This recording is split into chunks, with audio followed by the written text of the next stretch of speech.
Hey, what's up, everybody? Welcome, friends. Got a good crowd in right now. Jordo, Guy, Livin, Abe. Abe, it's been a while, man. How you doing? Nerdy Gene, Hazy, and Kat. How y'all doing? Kat, thank you so much for that 12-month sub.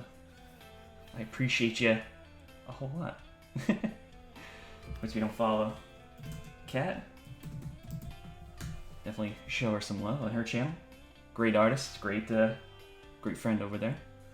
But yeah, so we got a real special one for you today.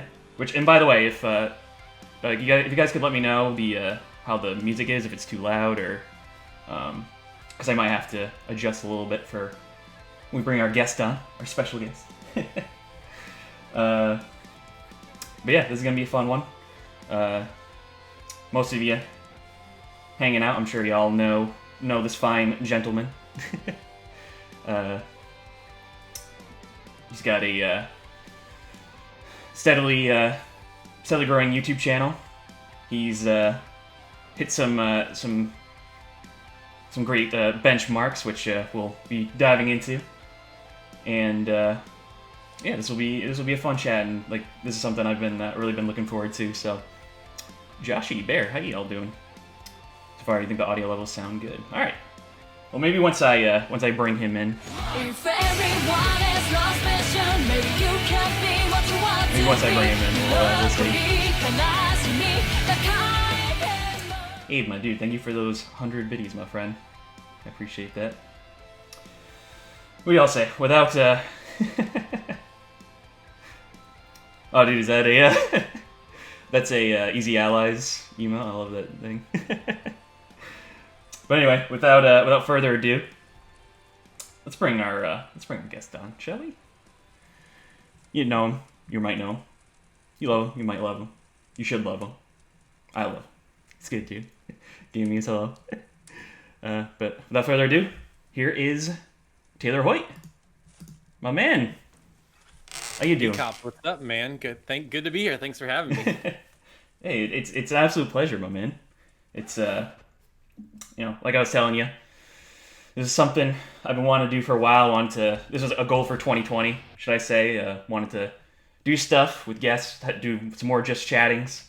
I'll have different friends of various backgrounds on here.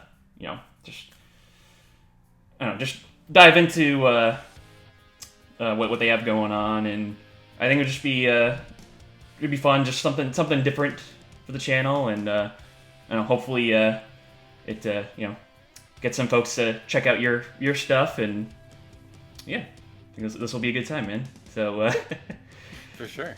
yeah, so how you doing nowadays? How's it is a absolute insane time in the world right now, and like to say the least, and I don't know, it's you can just hoping that everything gets back to normalcy soon. But how are you dealing with everything that's going on right now? Yeah, it's a little crazy for sure. I hear you. I mean, I have my own business, so it's been a challenge to like keep that going and not live in the car. Yep. But thankfully, there's been a lot of government funding programs that have helped with that, and that's been really nice. But like you mentioned before, with the extra time, just trying to put some extra time into my YouTube channel, which has been fun, and it's been growing a lot. This has probably been the steadiest growth time in probably the history of my channel, and I'm wondering if the current situation has something to do with that. Everybody's at home, everybody's watching more videos, Yep. so yeah, it's been exciting for sure. Yeah, I mean, I can definitely say that that's the case for Twitch. The traffic on there has been ridiculous. You have a lot more folks that are going full time on there, or just folks that are just like trying out for the first time. So, yeah, it's definitely an interesting time to see folks starting to get into either content creation or stuff like that. Demonica, thank you for the follow. Bear asks, may I ask what your business is? Glad to hear you're hanging in there. So I was going to ask you about this down the line, but if you want to just talk about it now, then go for it, man. Yeah, so it's the same, it's pretty similar. It's video production. So we mainly focus on like commercials or social media content for businesses. So like, for example, one of our bigger clients last year was this big tour company in town. So what we did, essentially we made a travel show for them every week. It was like a 2 to 5 minute little slice of wherever they go. So their big thing is like ghost tours and stuff like that. So we went to like supposedly this big haunted jail, and we made videos about like all these ghost stories. We went to like this big cemetery, and we were telling stories about like these famous graves and stuff like that. So and then one thing we did recently, it was really funny. We shot all the footage right before the lockdown happened, and then as the lockdown happened, we're like, oh, thank God we can at least work on something. But what it was is a virtual tour. So like it's something you pull up on your app, and it works with your GPS or something. So you would go to different locations around town, and a video would pop up and it would give you a little bit of information, and then you have to answer a question about something we said in the video, and then it would have you go to the next location. So yeah, that was fun because we had to run around town and get different things. So those are kind of the types of things we're doing. But we're trying to do original content for our own channel too right now, since we can't really make stuff for clients. So yeah, definitely keep an eye out for that in the future on our Level Up video channel. But nothing there quite yet, but we're hoping to get some interesting stuff up there soon. Yeah, I mean, I haven't. I mean, I deleted my Facebook probably like end of last year. So, but I know because I was trying to look for you, and I was like, did he unfriend me? Like, what happened? No. I'm just like I'm sick of Facebook now. It's just fair enough. Yeah. Acebreaker, thank you for the follow. But yeah, so before I deleted it and killed that thing with fire, I noticed like how active that you guys were. You know, just promoting your business on there. Like you're just posting like, little clips and like tips for folks on there. So I thought that was cool. Like, are you still doing that, or have you been kind of on hold because you've had like I know you've had like inquiry of like stuff you've been working on. So yeah, I mean, so we were doing that, and then the response was kind of mixed. So we were trying to go back to the drawing board and like, what can we make that is helpful to people and stuff that would get a lot of traction. So we mainly were sharing like old projects that we had worked on, and then like I said, now we're trying to make something that we can put out every week. So again, we're not totally sure. It might be like how to make your business videos look better, that type of thing. We're also, we threw around this idea behind the scenes of like, have you ever watched that Corridor Digital? They have a video series called VFX Artists React. Have you ever seen that? Or I have not. I have not. So it's pretty funny. So what they do is it's like a team of VFX artists, and they'll look at like movies, Bollywood, whatever, and they'll critique it like, oh, this is really interesting and here's why, or this is so terrible and here's how they can fix it. And it's really entertaining. And so we thought it would be a fun idea to do like advertisers react or something. So we would take like a topic, like for example, let's just say a burger restaurant. So we would take good, bad, and like amazing burger like trailer or videos or video ads or whatever, and like critique them. And we found that we were trying to showcase it to a client, sort of like, here's the different levels of quality that you can expect from, you know, different kinds of videos. And so we did that for spas. And this one video, we found it was just so bad and it was so funny. Like, we were laughing at it. Yeah. And so we're like, oh, we need to make a series out of this. So we haven't shot anything or anything like that, but that's something that I really think would be fun for people, and something we want to do once, you know, we get the ball rolling. But yeah. Sweet, man. So I guess just for a heads up for the chat, or just in general, I have like a list of stuff that I'm going through that I'm going to ask him. But if you guys have any questions in particular you want to ask him, I guess I would suggest maybe wait till the end, but if you want to, and then because I figured I'd leave like a little Q&A at the very end if there's anything specific that we don't go over from the stuff that I ask him. But if you have a question in general, I'll try to make sure I can catch it before, or just try not to miss it. But yeah, so I guess we'll go more into your background and stuff. So I want to start with like your gaming origins in general. I mean, you have a gaming focus YouTube channel, and so I just wanted to, what's your history in gaming? Like what was like the one that first got you hooked in, and I don't know, you just wanted to talk about that to start off. Yeah, I mean, I think most of us 80s kids, we probably got started with the NES. Mm-hmm. So, I mean, my earliest memory is probably playing the original Mario, but then like my channel is pretty focused on like Japanese games and Japanese RPGs and stuff like that. So Mm-hmm. Final Fantasy VII was the one that got me started. I remember my buddy playing it, and I'm like, this is so weird. Why did they have like cube hands? And I didn't understand it. Mm-hmm. And then he let me borrow it, and I was like, oh my god, I didn't know games could do this. I didn't know they could have stories and characters that I would care about. So that got me hooked, and then I think like most people did, like anything with Squaresoft's name on it on the PlayStation era, like everybody, you just gobble it all up. Even if it wasn't good. So yeah, that's kind of where it started, and where and then it just went from there. And it was interesting, like there was a time like around college when I didn't play any new games. It was just World of Warcraft for a really long time. Mm-hmm. But then when PS3 came out and everybody was talking about how bad Final Fantasy 13 was, I was like, oh, this is weird. Final Fantasy's bad. So I like went back and started playing all the PS1, RPGs that I missed, and then it's just kind of been off to the races. Down the rabbit hole from there.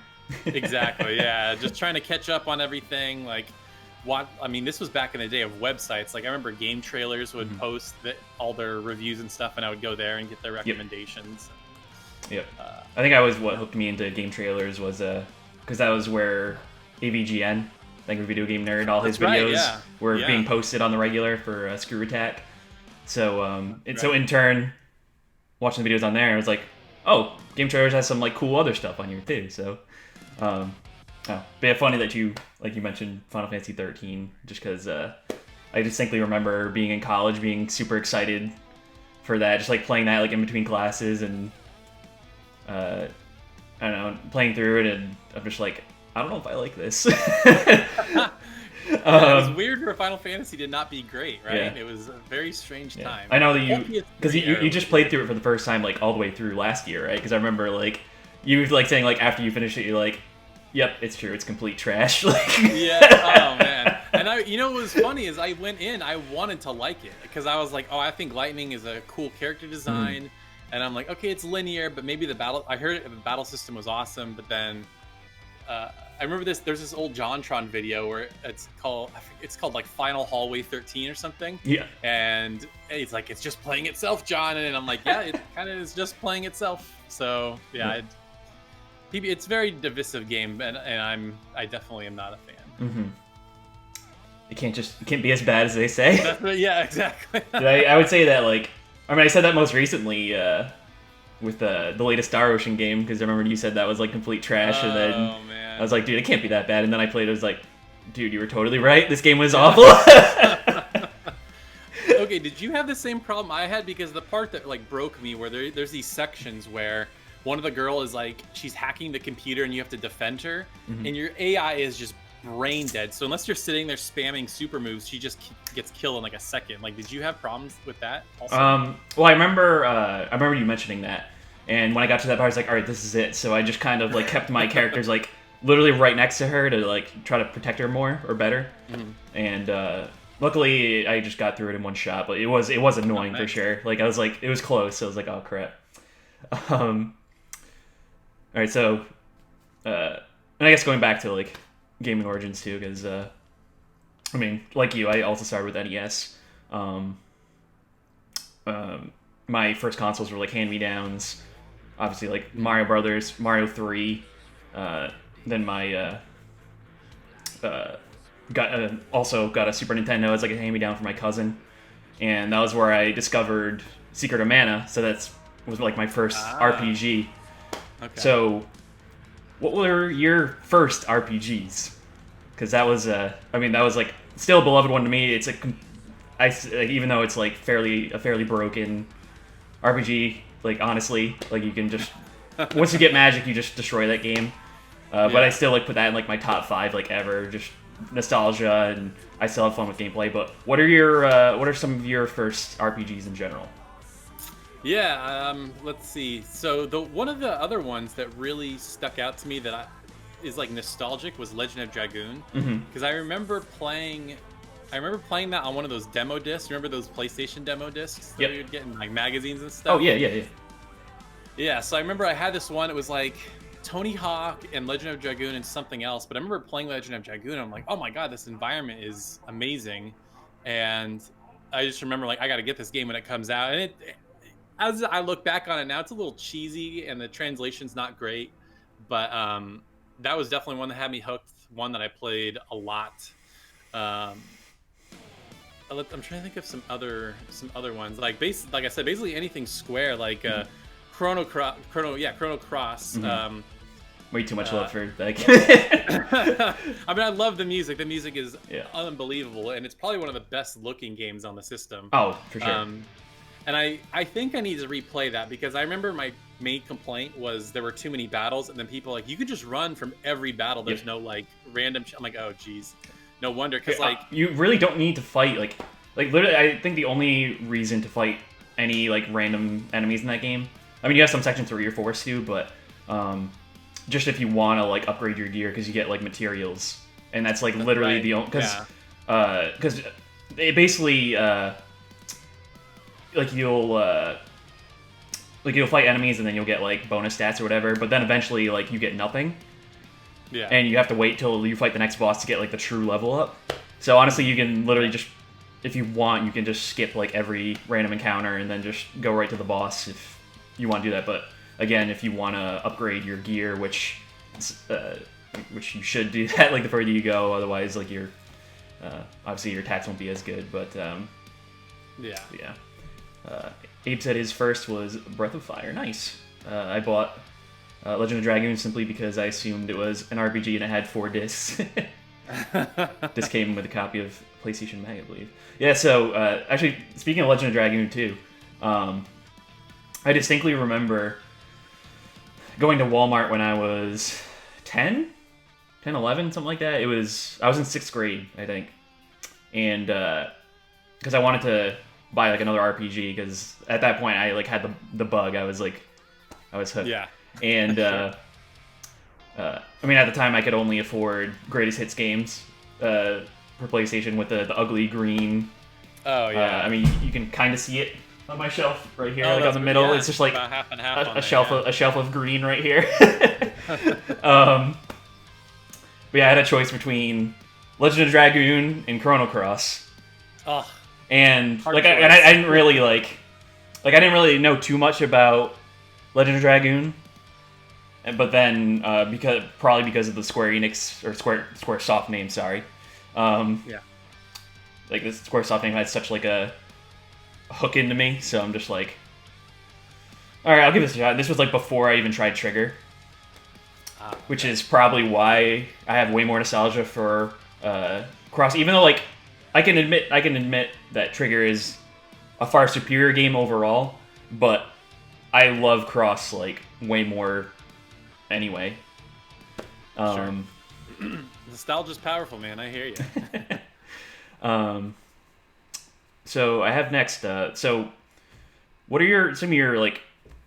So outside of like Legend of Dragoon, like what are some of your other like favorite RPGs in general from either like around that time or that you like grew up with, if you want to talk about that? Yeah.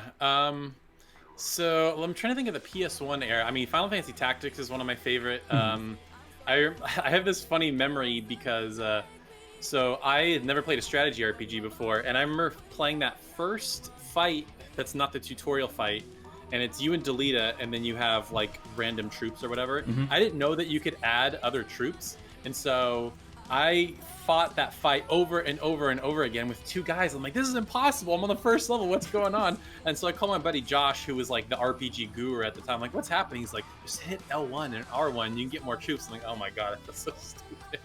I mean, I've only put in like an hour, 2 hours maybe into it, but I have it on the list. It's like later this year I plan to finally like give Tactics like a fair shot because I know how much you like. You're always like expressing your love for that game, whether it's on your channel or in the Last Honest Gamers Discord channel. Yeah, no, it's a good one. It's I just love the customization. You know, like my favorite things to do in Tactics are always give Ramza 2 swords. So he's a knight with 2 swords and he just destroys people. And then I always like to make a monk with heavy armor because they already have a lot of HP. And then you put armor on them, and it gives them even more. So they're like they just never die. And monks are really good in that game.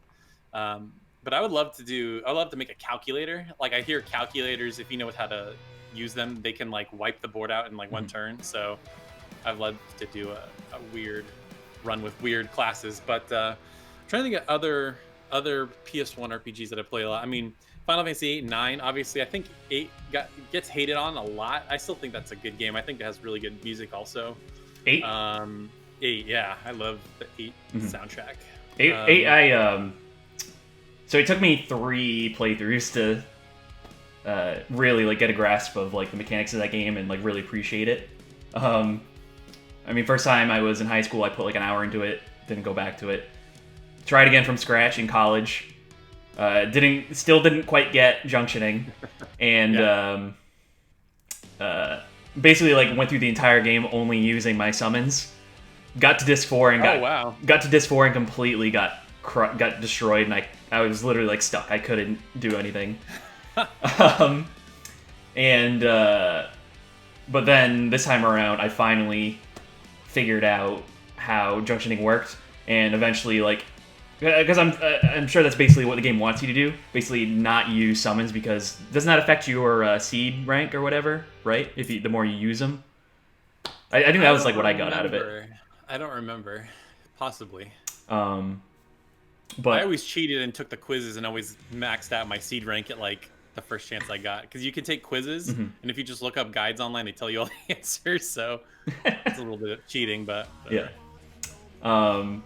But yeah, so eventually I got the hang of like drawing this much magic, which eventually like I think it was like the one that gave you like the biggest boost was like the life spells or whatever. So put those all in Squall, give him the most powerful stuff, and then I was just doing 9999 damage with every like hit with the sword. So SL the FMA, thank you for the follow. But yeah, so yeah, I agree with you. Definitely, I feel like 8 gets a lot more love now. Futago says I love 8 for as much as I mess with it. Cool.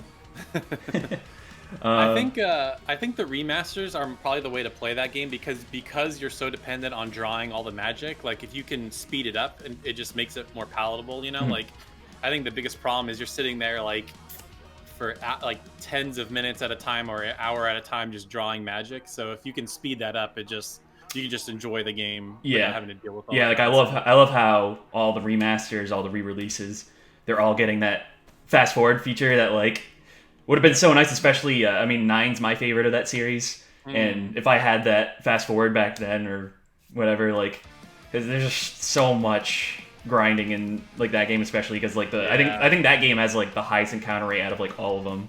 Between that one and 10, I think. I agree. But yeah, like I said, 9 was like my favorite of that series. I mentioned like Secret of Mana, Chrono Cross is like, and Trigger. They're both like top RPGs for me. And I know because you just played like Trigger for the first time. Was that last year or 2 years ago? I forget. Because you were going through. You have a backlog, like all of us do, obviously. But I remember you had like a written out list, and like Trigger was on there, Cross was on there. It was good. honestly shocked at how well Chrono Trigger held up. Because you hear that all the time, like, oh, Chrono Trigger still holds up. I'm like, okay. Like, I always feel like when people say that, it's their nostalgia talking. But the thing that kept surprising me with Chrono Trigger is, like, I would try something. I'm like, oh, this is a Super Nintendo game. You can't do this in a Super Nintendo game. And you could every time I tried something. I'm like, oh my god, I can't believe you can do this. And then, like, having the combat happen on the map screen, which was really unique at the time. And then the hopping between time eras and stuff like that. It was just, I was just really blown away at how well, like, that game must have been unbelievable when it came out. Like, I'm sure there was nothing like it. Like, no wonder it's so revered. Yeah, definitely. But yeah, I mean, there's a few other old JRPGs on my backlog still. I don't know if I'll ever beat them just because they just don't seem fun to me. Like Earthbound is one. Every time I look at that, I'm like, playing it just seems so cryptic. Like, I understand the story and the characters, the charm is what people enjoy. That game needs a fast forward feature if any game does. I can say though, because I actually streamed that. I streamed that end of last year. That was like my first time ever playing through it. I did it through the SNES Mini, and it's so good, man. Like, especially like when you get to the end of it, and it's just kind of like there's some like kind of like mind bending like stuff like towards the end of it too, like the things they have to do to, like, you know, try to save the world or whatnot. But so do you think it holds up, or is it still kind of? I say it holds up. I mean, I definitely got stuck at a few points, which luckily, like, I had the chat kind of like, or friends in the chat that kind of helped me with it. Mods Millhouse walks in. Earthbound doesn't look fun. Walks away. Futago says, tried Earthbound. I couldn't keep going after a while. I know, like, I don't know, for some of those games for sure, because I know, like, you said that with some of those like older games, it's kind of hard for you to get in. So I can totally get that, Futago. Ready Player Joe, how you doing? Inventory system. Yeah, I think that was definitely one of the most annoying things with that is the inventory management in that game, because like you have like you're limited to like what one character has, and then another, like every character has like a certain amount of space that you put on them, and there's like nowhere else where you can put the items outside of like I think you can store them. You can store them like outside the characters, I think, but I remember something about a bank or something. Like, don't you have to keep going to the bank or something? Yeah. So, excuse me, as you fight enemies through the game, because obviously, like in any RPG, you'll get like money or whatever. But I think that with that game, it's like an interesting twist on the RPG in general, because it's like real world kind of thing, because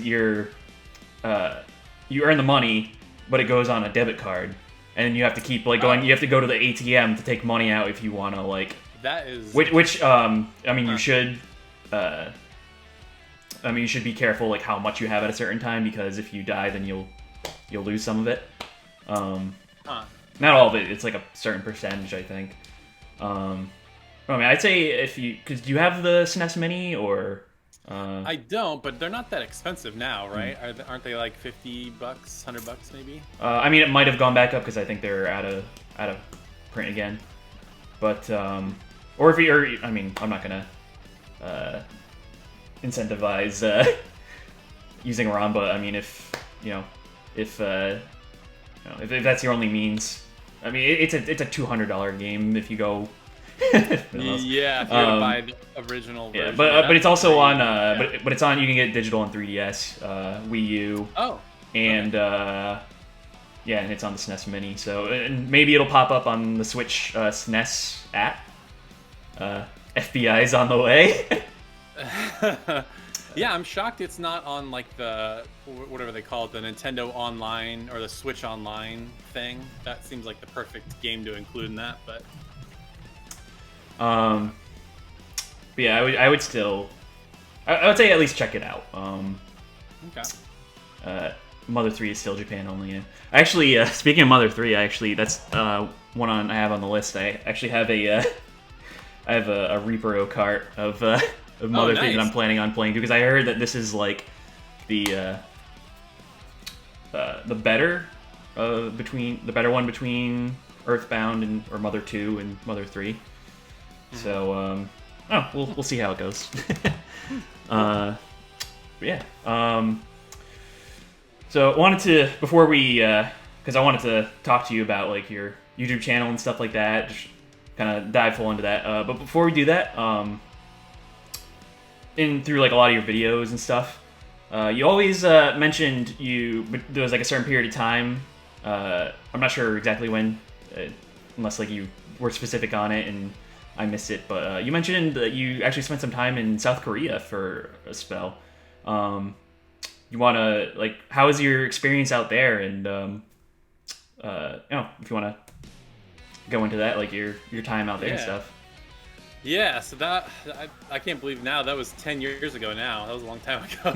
But it was awesome. It was probably, people always say like, oh, now is the best year of my life. That was one of the best years of my life, honestly. That was like 2 years removed from college. And at college, I didn't really have the traditional like go crazy party time in college. College was a weird time in my life, but so that was like my fun time, I guess, because what was really neat about that experience is the school I was working for, they paid for an apartment for you, so I didn't have to pay rent or anything. That's cool. The only thing I had to pay for was cell phone, electricity, and then food. And the apartment was literally across the street from the school, so it was so convenient. And it was just a wild experience being in like a country where I don't know the language and stuff, and I eventually figured out how to read it and speak it a little bit.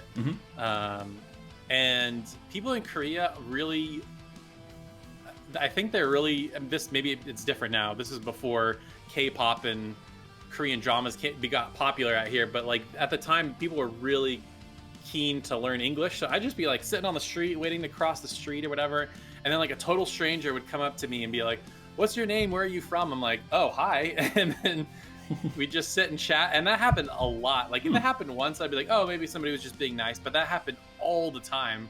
And it was cool though. It was really fun. You felt like a celebrity there. Like even when so at my school there would be 6 Korean teachers and then 6 like English teachers, and so all of us we would go to like dance clubs and bars and stuff, and every time I was out, people would always like come up to me and want to like talk and stuff. It was really neat. That's cool, man. But one of the main reasons I even went there was because in high school I had this buddy who was a foreign exchange student from Korea, and we became really good friends, and he had to go back because in Korea you have to do, I think, 2 years of army duty. So he had to go back and do his army tour. I was like, man, I'd love to visit him. And so then I found out you could get a teaching job and get paid to be there. I was like, shoot, let's just do that. And so it was fun to like spend a year with him and hang out and meet his family and stuff like that.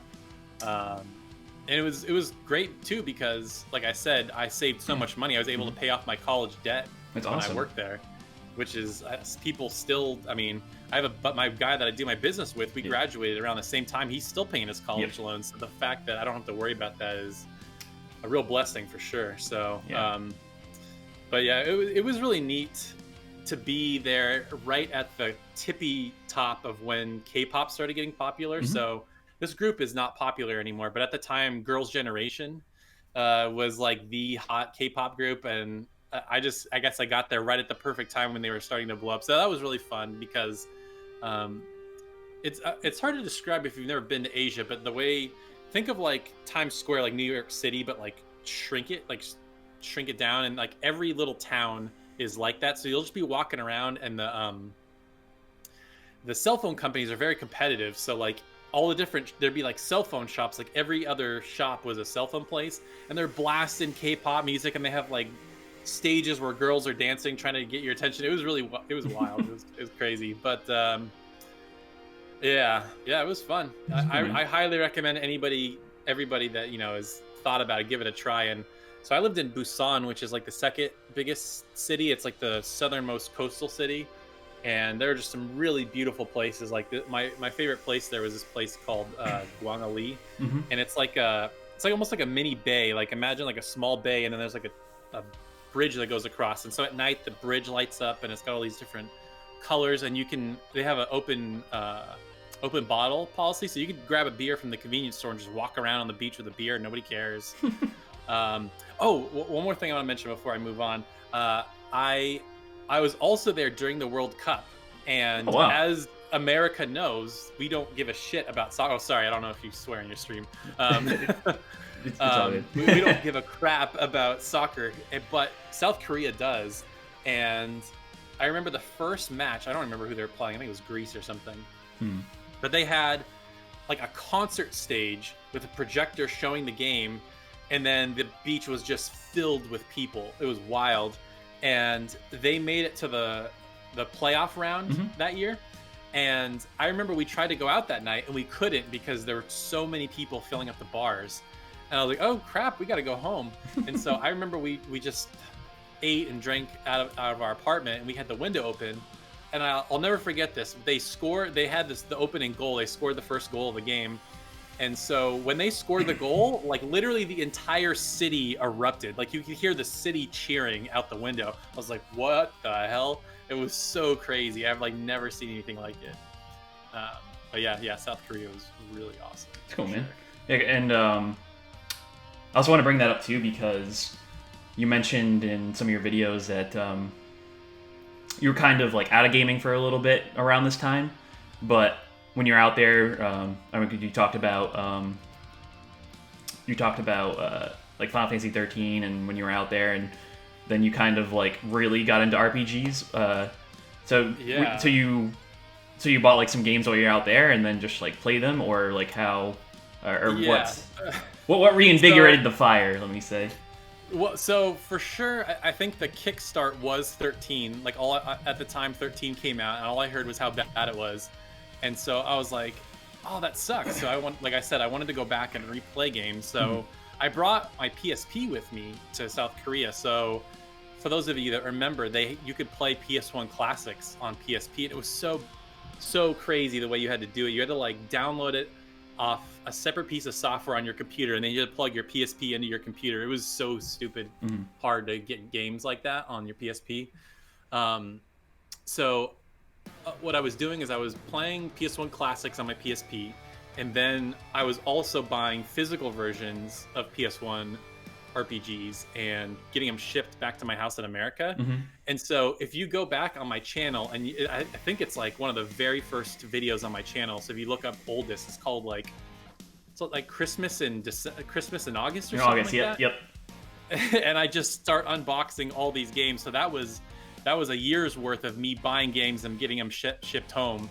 And so that was just really fun to like rediscover RPGs and even like I missed a lot of games on PS2, so I after that I started getting into PS2 more. That's where I found like Persona 4 and stuff like that. So it was just a neat time to be able to rediscover that. Let me see if this is Futagu. That's exactly it, Futagu. Oh man, the nostalgia. So this Futagu links this picture in chat from Busan at night. That's it. Yep.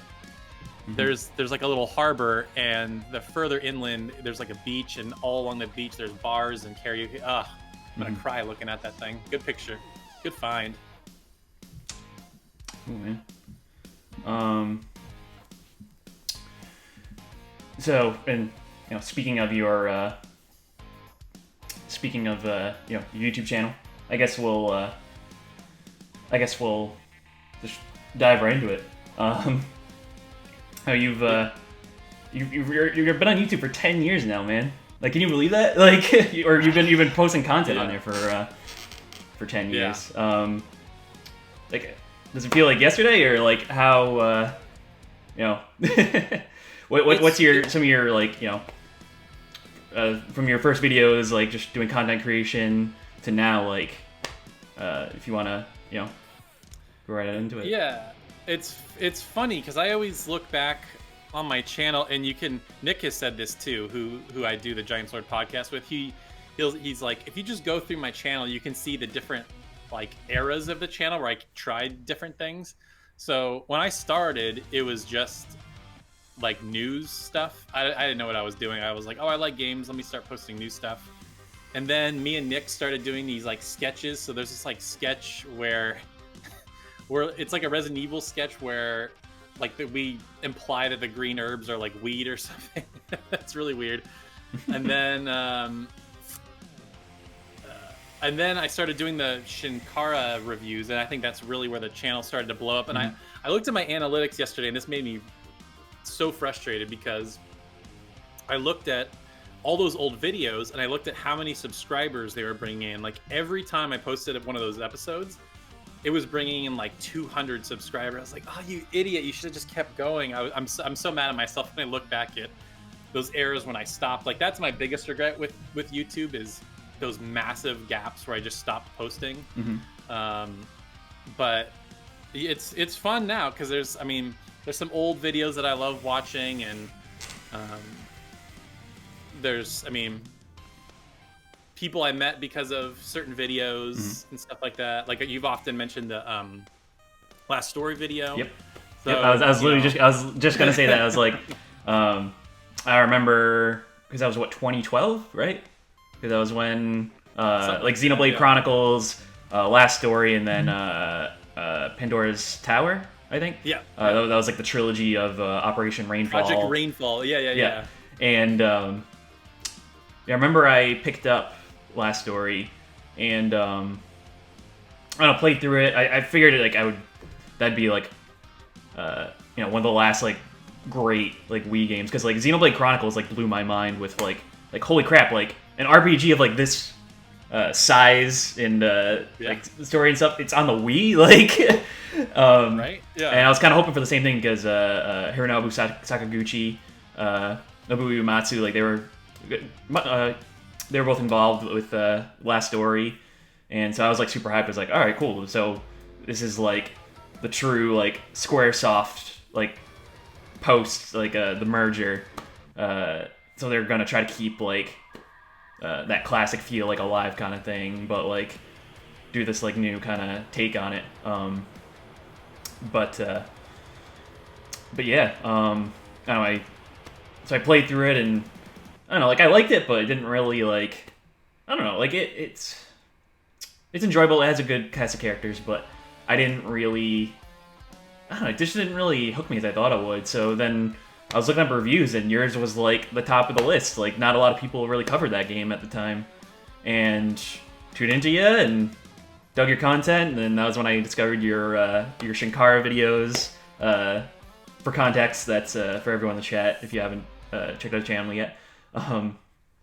Because you had someone do like an anime version of yourself, and you just kind of review the videos that way, which was really I really like that format, which I kind of like. I don't know. I always joke with you all the time, like, dude, you should bring Shinkara back. That was like one of my favorite series of yours that you did. But I mean, I don't know. You're doing your own. You're doing your thing now, and you're now that you're like getting being consistent like with your video, like you've been posting like daily at this point now, which is really awesome. But I mean, I just enjoy like all your content regardless, man. And but yeah, so like I said, I found you through that video. And I just kept like following your channel through that, and then eventually because you watched a Patreon at the time too, and went and subscribed to you through that, or became one of your patrons, and just because wanted to support. I wanted to. I mean, at the time too, didn't mind throwing the extra cash around. I was like still living at home, and so I was just like literally like supporting like a lot of folks through like Patreon. But yours was like, I definitely want to support this dude. He's has some good content. And I think like at the time, because that was like when I first like actually talked to you too, because like one of the perks was like actually like jumping on like a call with you, just like talk about like whatever. Yeah. So yeah, that was like the first time like we really talked, and just going over favorite games and whatnot, and Totally, feels like so long ago now, but yeah, I mean, I would love to restart that. I think now would be like the absolute worst time to do it, since people are probably struggling just to like pay bills and stuff. Right. And then I think I turned it off too because it felt unfair that like I wasn't making videos, and I was like, I don't want to charge people if they're not getting what they pay for. Mhm. So my internal in my brain ideas, I want to consistently post for a whole year, like at least once a week, and then I'll think about turning it back on. Because I'd love to make it like a side part of the business, or maybe even do that full time if the channel gets big enough, which is always a challenge. But yeah, no, I always appreciate your support, and you know, being willing to donate on Patreon and stuff like that. Yeah. So, and here we are. Yeah. Talking again. Yeah. SL, the FMA mentioned that was when first discovered Taylor through the Last Story video, which I still think is like one of the top like viewed videos of those. Yeah, I just came in to see some JRPG content. help him in the right place. Fucking Mel. How's it going, buddy? I'm guessing he's being sarcastic. Or Oh else yeah, I oh feel yeah, bad. yeah. Mel's a good dude. He's got that funny emote too. And yeah, and you know, talking about your YouTube channel, you just passed 7,000 subscribers. So Yeah. congrats to you, my man. You're Thanks, right on the cusp of 10K, man. That's like what does that number mean to you? I mean, that's a big number. I mean, people always, it's just round numbers or whatever. But I think, you know, when they think of their milestones, it seems to go like 1,000 subscribers, 10,000, 100,000, a million, and maybe those are giant leaps. But I don't know. 10,000 is just like there.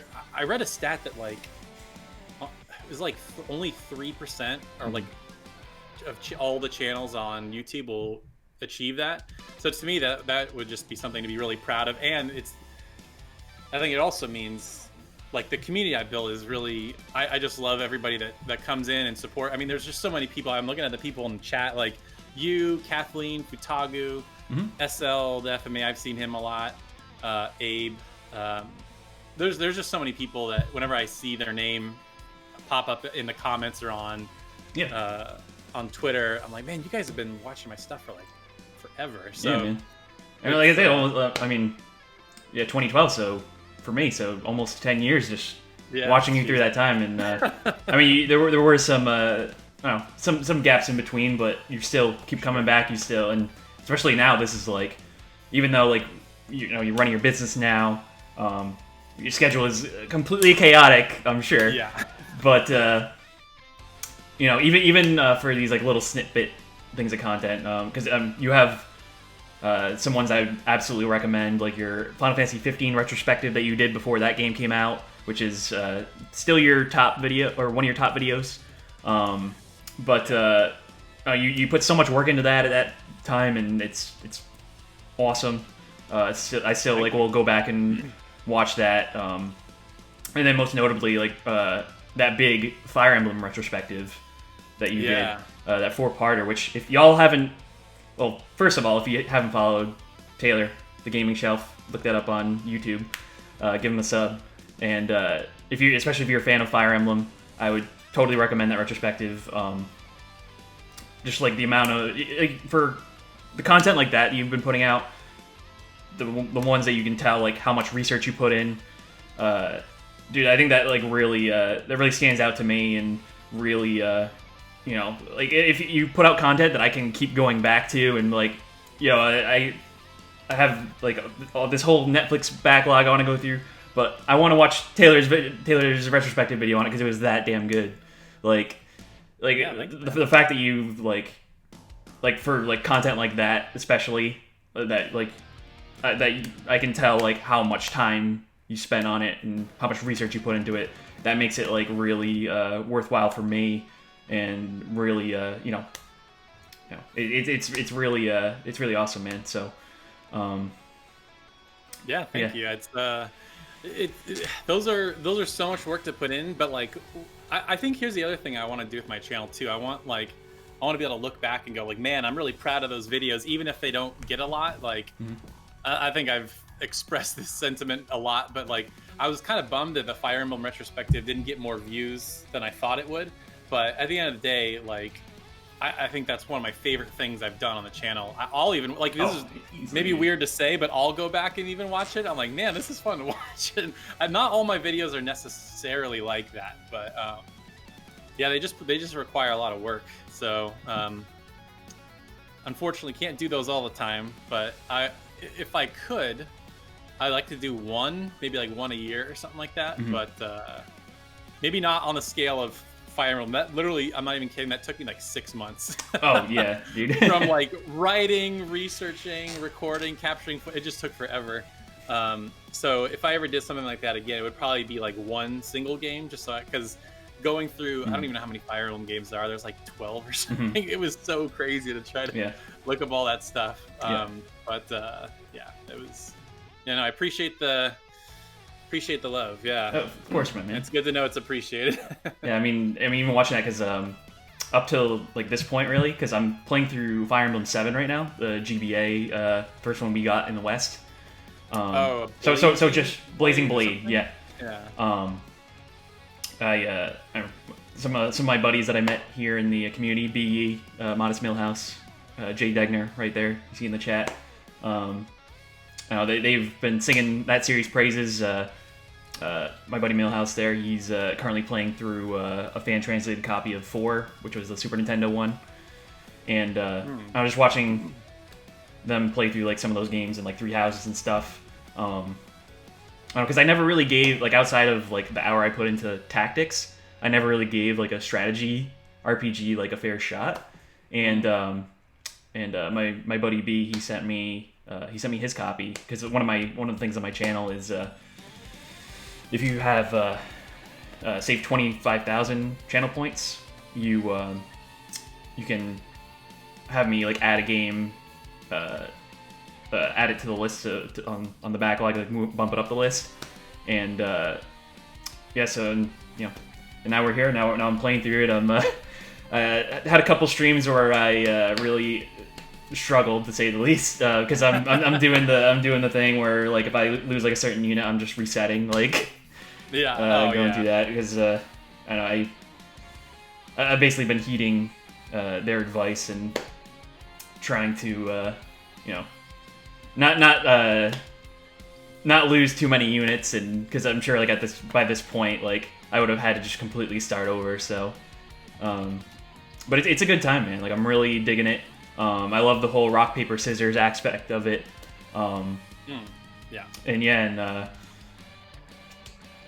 Maybe I should play a Fire Emblem video game, but I don't know which to start with. I guess I'll give up. Yeah, basically what B said.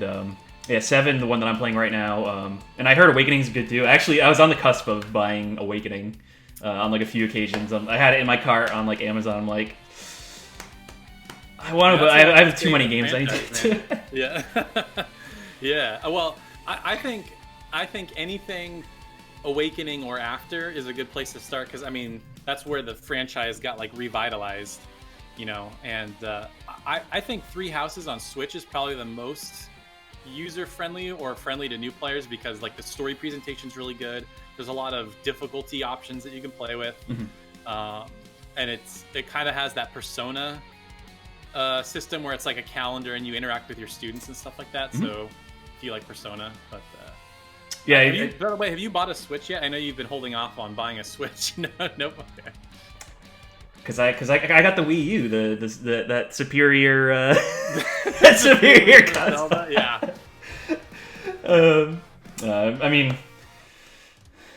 I think I mentioned to you a bunch. Like I literally only didn't get a Switch at launch because Breath of the Wild was on Wii U, and wanted to. I don't know. And I just couldn't feasibly buy another console just yet because, like, just look at that show. Yeah, just I look know. at it. Like, three. The backlog never ends. Yeah, three there. I don't know if I can. Plus all this right here. There's a whole lot of stuff. And plus I have like a whole other one in the other room too. But yeah, like you said, backlog never ends. It just keeps getting absolutely bonkers. Pocasio, good to see you. Had a sorry to cut off in the middle. Was just on had a special game show thing on Friday with her.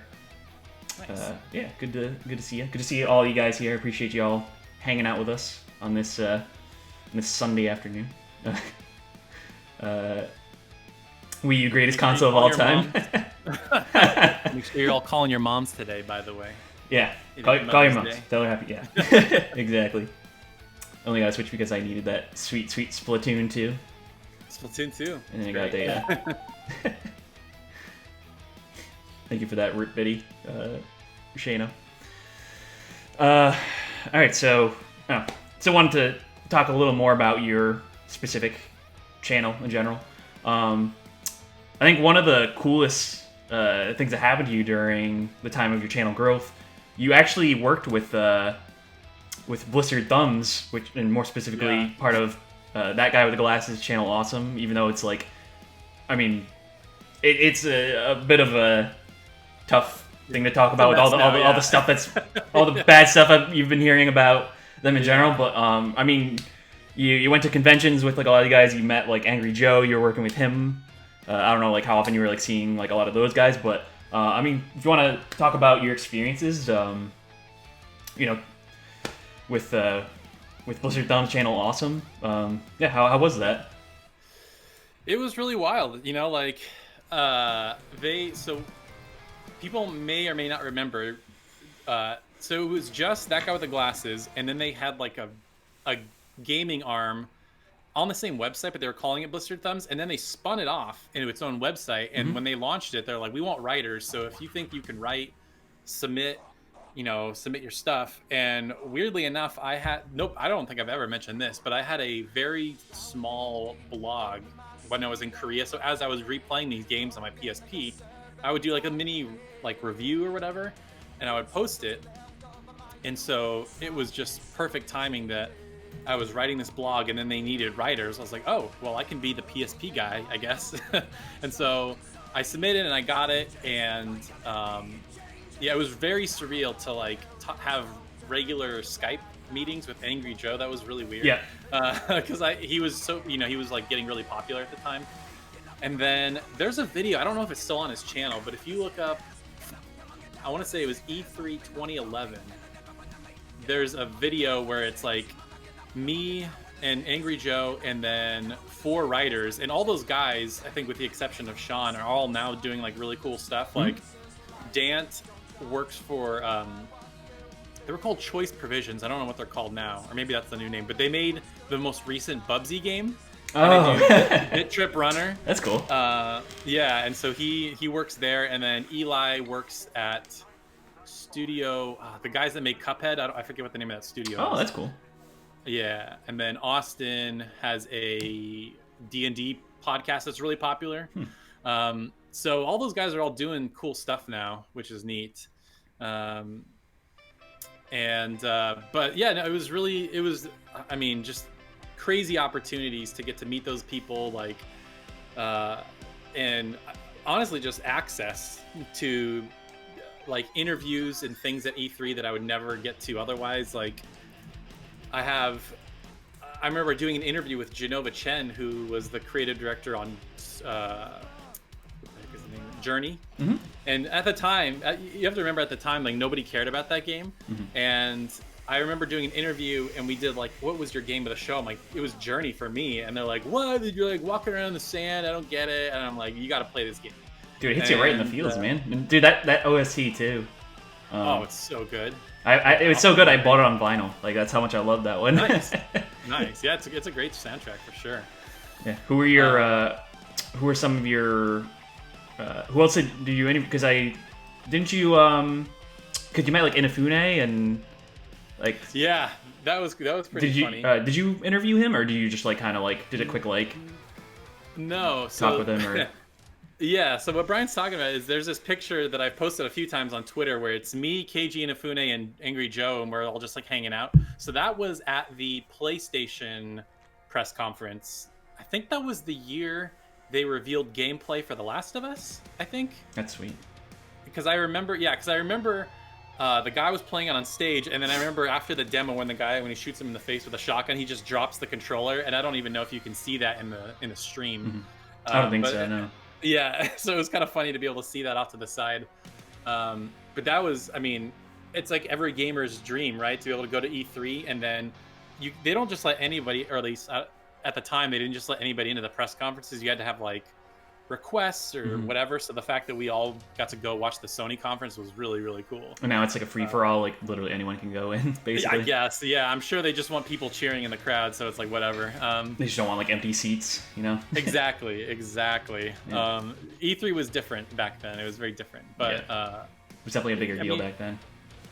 Yeah, for sure. And then like I remember one of the videos that really blew up on my channel was we did a preview for Uncharted Golden Abyss. This was before the Vita came out. So it was like I was filming the screen like with a camera or something. And that video at the time for me, it got a lot of views. So that was neat to have something exclusive or whatever. Yeah. But yeah, E3 was fun, and it was just neat to get to know some of those guys. And what's really weird is there's a lot of hangover from that still. Like Angry Joe, Peanut Butter Gamer, they all still follow me on Twitter, and I think they forgot that they followed me. Because I think at the time everybody just followed each other that was on Blistered Thumbs. Like that's how JonTron and Peanut Butter Gamer blew up. Like that's when they were like super small. And now they're pretty big, obviously. Yeah. But, yeah. That's cool. Yeah, man. interesting time. And I guess now still going over your channel. What were your? I mean, you talk about, or you mentioned that like the Fire Emblem retrospective is like one of your favorite things on there. Do you have any other videos that stick out in your mind, like that you can still like? We'll go back on maybe the Final Fantasy 15 one, but any particular one that's like your absolute favorite that like you wouldn't change anything about? Yeah. Yeah, I mean those two are definitely my two top favorites for sure. They're one of my favorite reviews I ever did, and I really experimented with it. I tried to do something funny. I did this review for a game called Time and Eternity, and I just put all these like really random like Photoshop things and sound effects, and every time I watch it I laugh, and I'm like, maybe I just made this for myself and it's just stupid and nobody else would find it funny. But I love going back and watching that one every once in a while. I also did like a top 10 JRPG towns video, which it's not super funny, but I just I thought it was well put together, and I love just remembering those games and the music and stuff. Obviously, Chrono Cross #1. Spoilers, I guess, but you don't know which town. There's a lot of towns in that game, but I really enjoyed that one as well. I think another one that I also really was special was the Ni no Kuni Shinkara episode, because I remember following that game a lot, and I was just so excited because people got to remember the PS3 era was bad for JRPGs. There was just so many really terrible ones, or there just weren't that many, and so for this like to have a Studio Ghibli look, and yeah, it was just really special. And in fact, that's kind of how I met. I don't know if you guys know who Happy Console Gamer is, but I kind of became friends with him through that video. So what happened was I was going to MagFest, and he was wondering like, hey, can anybody sign my soundtrack for me? Or because there was I guess some composer was there. So he mailed me his little insert for one of the game soundtracks, and he's like, what can I do in exchange? I'm like, do you mind just promoting my Ni no Kuni video? And so we've kind of become friends because of that. So that is always like a good memory for me. Yeah, like I always see him commenting on your stuff through Twitter and stuff. I think that's awesome. Like he's he's an awesome dude. Like I love his content too, and I know he's just coming off like a really rough spell. He was like really sick for a little bit there. Yeah, that was too bad. So, but luckily he's turned it around and he's back to somewhat normal again. Yeah, for sure. Yeah, and I guess like one of the last things that I want to touch on, if you don't mind touching with this, because I mean this is something that like I feel like a lot of us something we can learn from, obviously, and but criticism in general, because I know that like some of your videos like you had that I mean it's one that I for the most part, or fairly agree with you. You had like the Tales of video that might have gotten a little bit of backlash from like the hardcore fan base. But how do you in a sense like that? How do you deal with criticism? What's the best way like that you personally have like learned through it, and or just through like some of your videos where you were kind of like hoping for one response and it might have gone another way, but what do you do you want to go into something like that? No, that's a good question. That I think I take it in two ways. I try to think, okay, let me be objective. Was this actually a bad video, or are people just butthurt for whatever reason? And then I guess those are the two things to take away. And with that Tails video, I mean, that was pretty well researched. So I think a lot of people came into that video and they're just kind of like thumbing it down immediately because like, yeah, exactly. You're talking trash on Tails. How dare you, Ben? Right. Yeah, because you look at the title. The title of the video is called like the slow decline of the Tails series, and I was mainly referring to the sales. And in the video, I even go through. I'm like, here are all the first week sales of all the Tails games, and they just slowly get worse every time. So with that one, I was just like, I'm like, okay, well, if you disagree with me, that's fine, but this video is well researched, so I'm not gonna take offense to it. But there was a video I put out pretty recently that I actually did kind of, I have to think about it again and be like, okay, maybe I could have done more research. So I did a first impressions video for this upcoming Switch strategy RPG called Brigandine: The Legend of Runercia. And this is like a reboot of an old PS1 game. And so I never played. And so they had a demo that came out. I'm like, oh great, let me play the demo and let me see what it's all about. And I really didn't enjoy the demo. And it's one of my most disliked videos now. And people are like, oh, simple-minded, or oh, you just don't get it, and all this stuff. And my thought, I was thinking like maybe I could have done some research on the old game, and maybe this game gets better the more I play it. But I could only go off of what I played. Yeah, I mean, that's your first impression, man. Like, I mean, people are, I mean, obviously everyone has their own opinions on everything. That's like your opinion, man. But, right, yeah, exactly, right, yeah. But, I mean, and obviously, like, I don't know, if for a lot of folks that they played it, they enjoyed it, then that's everything. But I mean, if they're sub to you for your content, I mean, they're here for your opinion. So I mean, so they're just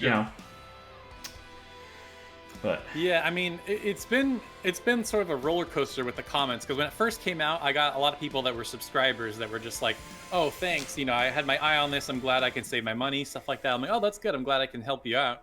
And then there's other people that were fans of the original, and they just railed into me. And then I got a comment today that was like really like, he's like, oh, that's too bad that you didn't like it. I actually really like the game, and I'm looking forward to it. It's like, oh my god, a thoughtful comment. Yeah, and that's like way like better than just like straight up like, how dare, like yeah, like I got a comment, I deleted this because I don't like when people shamelessly plug their own channel. Like this one guy was like, if you want real opinions, go check out my channel, my buddy's channel. This is where we got real opinions. And I'm like, no, sorry, I'm not gonna have that. But if Futago says some people can't handle opinions that don't match their own, exactly. Right. That's it. Everybody's got different opinions, and I try to be, if I don't like something, I also try to be respectful. I'm not like, if you like this thing that I don't like, that means you're terrible. Like, I try to just have it be more like, this is how I feel. If you don't feel the same way, then that's okay. Yeah. But whatever. Can't control how people feel. Yeah, it's all good. And I wanted to move on to some of your other ventures through YouTube or your other projects in general. But again, if you don't follow my bud Taylor here, the Gaming Shelf on YouTube, some top quality stuff. Absolutely, give him a follow on there. Like I said, you just hit 7K. Let's get him to 10. Let's get him to 10. Yeah, that'd be awesome. Thank you, man. Yeah. So another favorite channel of yours that I really love. You did one season of it, and I did the logo for you too, which I really liked how that came out. But it's called Anything Interesting, and it's one where it's kind of like a travel channel styled show. We are kind of going to different locations. You're interviewing folks on there. One in particular that sticks out, like you went to like one of the breweries out in San Fran, right? Yeah, actually, this one's straight. Yeah, it's straight. funny that you say that. Yeah. So I don't know, tell us about that channel and your experiences doing that. Because I don't know if because I remember I like asked you about it because you were thinking about shooting some stuff because you're on the East Coast now. You moved from San Fran, San Jose. I forget what part. San Jose, yeah. So you were from San Jose, and now you're in South Carolina. So tell us about your experiences out there. If hopefully, like once the world gets back to normal, we might see more stuff through that. But I don't know if you want to talk about your other channel. Anything interesting? Go for it. Yeah. So we started that just on a whim. That was kind of at a time when I was in between jobs, and so me and my buddy Matt, we were just like, I'm like, yeah, I just like editing stuff. I don't want to deal with organizing and setting up like interviews and going to a place. And he's like, oh, well, I'm the opposite. I don't know how to edit videos, but I love talking to people. I'm like, okay, well, that works. So I'll film it and edit it, and you set it up and you talk to people. And that, that thing took off in a decent little way. And it was really funny because we were nobody, but people just let us come and interview them all the time and gave us free stuff all the time, which was really crazy. And so yeah, we did 6 episodes. It was a brewery, like a beer walk, a Beethoven museum in San Jose. There was like they have this thing called the Bay Model, which is like a scale model of the Bay Area's waterways, it's like insanely big. It's so crazy. But yeah, we did that, and we had a little audience, and as that was happening, we started talking to people, and they're like, you could probably charge to do this. And we're like, really? And so that idea just never left our head. And so we started asking around, and we started getting these little small paid projects. And eventually that's what turned into our business now. And so the money we saved from doing that was able, that helped us be able to start this. And unfortunately that channel is kind of dead. We had 2 episodes that we filmed and just never put out there's just no reason why we didn't. But bonus episodes, man. I know. We should throw them out anyway, because one was like our favorite ramen restaurant in San Jose, and the other was this golf course that does soccer golf, which is really unique, I thought.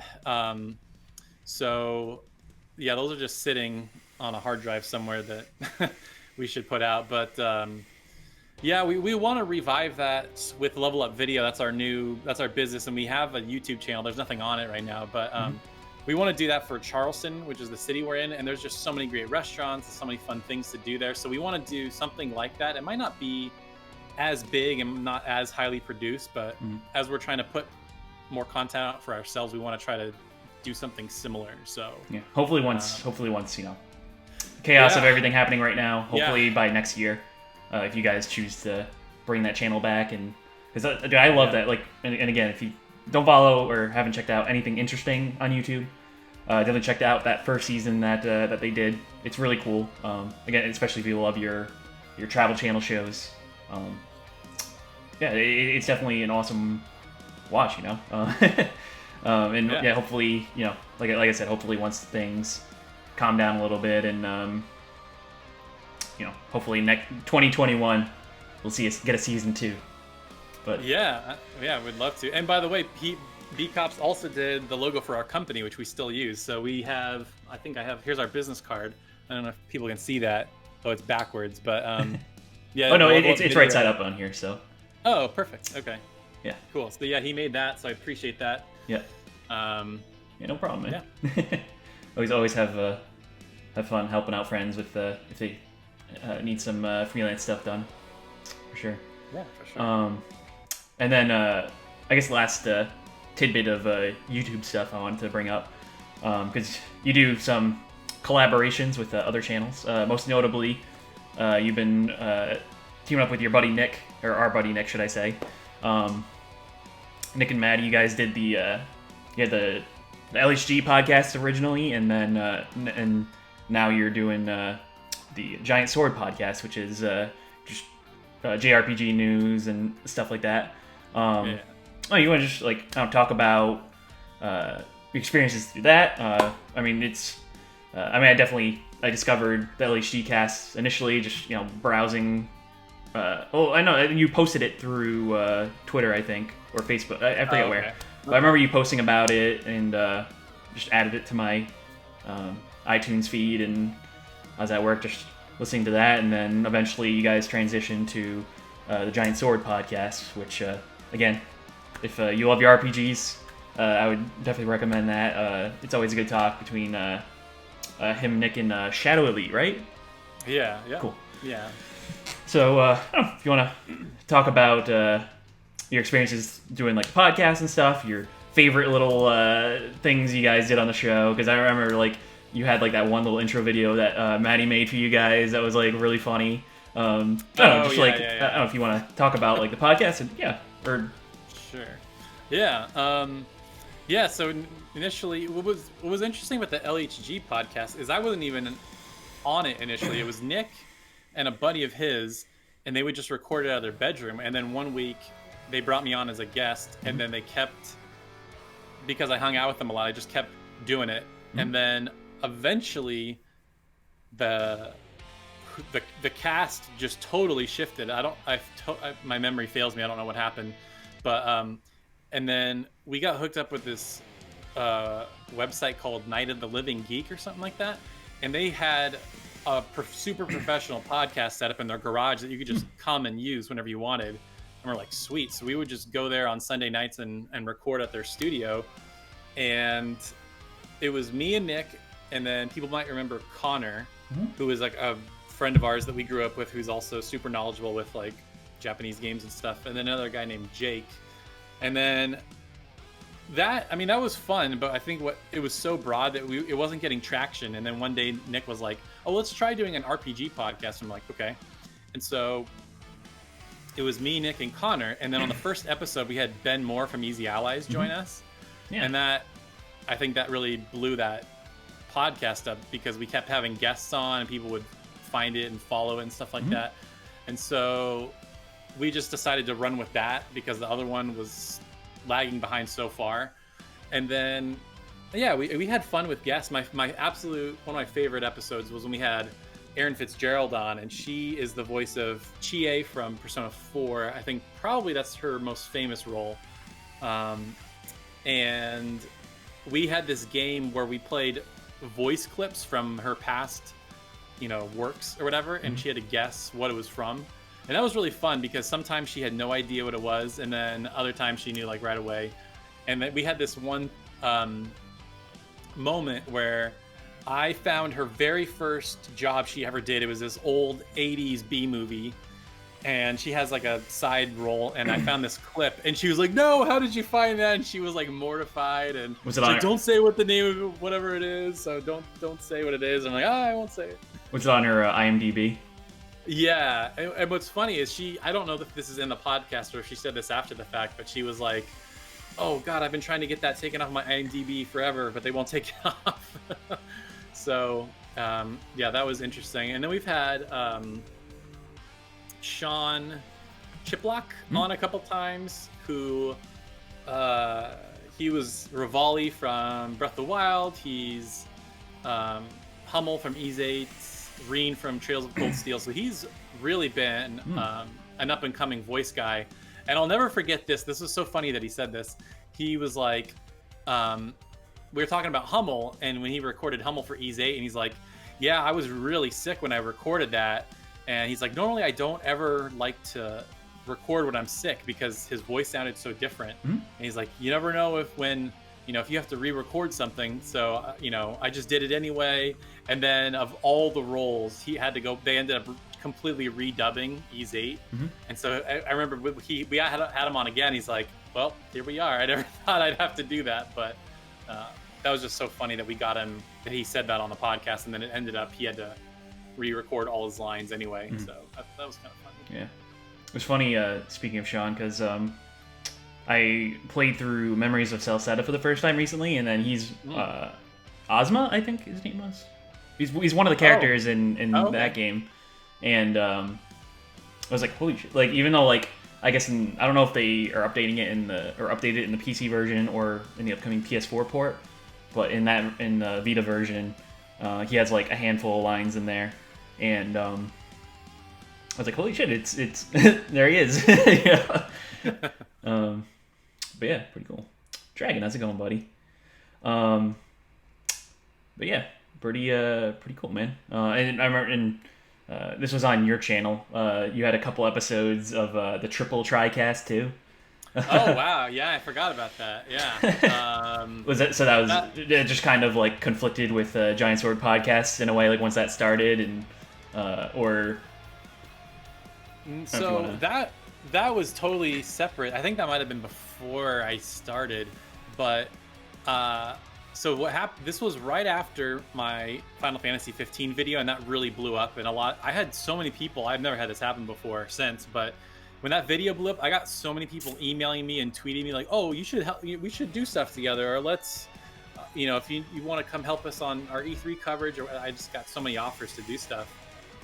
And so one of the people that was a part of that, her name is Erin Van Dwyne, I think. Mm-hmm. And so she ran a Final Fantasy fan site called Nova Crystallis. And then I think she also contributes to RPGsite.com or .net, whatever they are. Mm-hmm. And so, and she was like she was really infamous or, well known on NeoGAF back when NeoGAF was huge. Her tag was Kagari, I think. And so, so it was a big deal to get her on. And then I had another guy on named Rob, who was a QA tester for Square Enix. So we tried to get that going, but our schedules just couldn't ever catch up. And so eventually we were just like, well, I guess this wasn't meant to be because, at first we're like, let's try it weekly. Oh, let's try it every other week. And then we just couldn't make it work, unfortunately. It's what it is. But I don't know. But it's so cool, seeing you involved in like so many things and between like all the different channels you're on and podcasts and obviously your main business and stuff, which I want to we talked about it a little bit earlier, but still a couple other things I want to do that. I guess before I ask you about that, because I mean, even though you're not as active on Twitch, like here and there, you would jump in. One of the big things that you would always be doing, you're actually an Ys 8 speedrunner, bringing that game back up. And you beat the game under 2 hours, which is mind-blowing. How is it learning that game? I assume it was one of your favorite games from this gen, per se, just because you've been replaying it so much, trying to like get a better time for yourself on that. Have you done that again in a while? And maybe could we see you attempting that again through Twitch? Yeah. So before this avalanche of games came out in April, I was replaying it just for fun, not speedrunning it. But the reason I started, I played it and I really enjoyed just playing it. It was fun, like the moment-to-moment gameplay was so fun.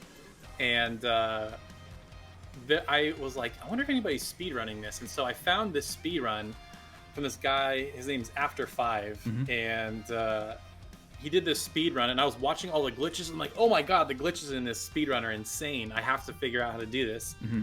And thankfully, he was so friendly, and he had so many resources. Like, he even made a video like, here's how to speedrun it. Here's how to set up your controller. Because when you do that speedrun, you can't just do it. You have to set the buttons up. You have to configure the buttons up in a certain way. Mm-hmm.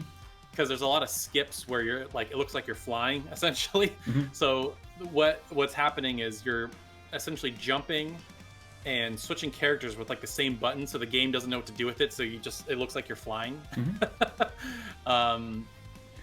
So I've been talking to him on and off about Ys 9 speedrunning because he imported it. Oh, sick. And so I may speedrun Ys 9 if there's some fun glitches, because just like playing the game fast and skipping the cutscenes is not the appeal to me. It was all the crazy glitches stuff like that. So Mhm. if I can find a game that has that stuff, I'll definitely do it. But my biggest problem with streaming right now is my internet connection is never strong enough. Like Mhm. I tried streaming Animal Crossing a couple weeks ago, even on like 480p. It looked terrible, but I just couldn't get it like a consistent stream. I kept cutting out. So I would either need a stronger internet or something, just because I can't get it.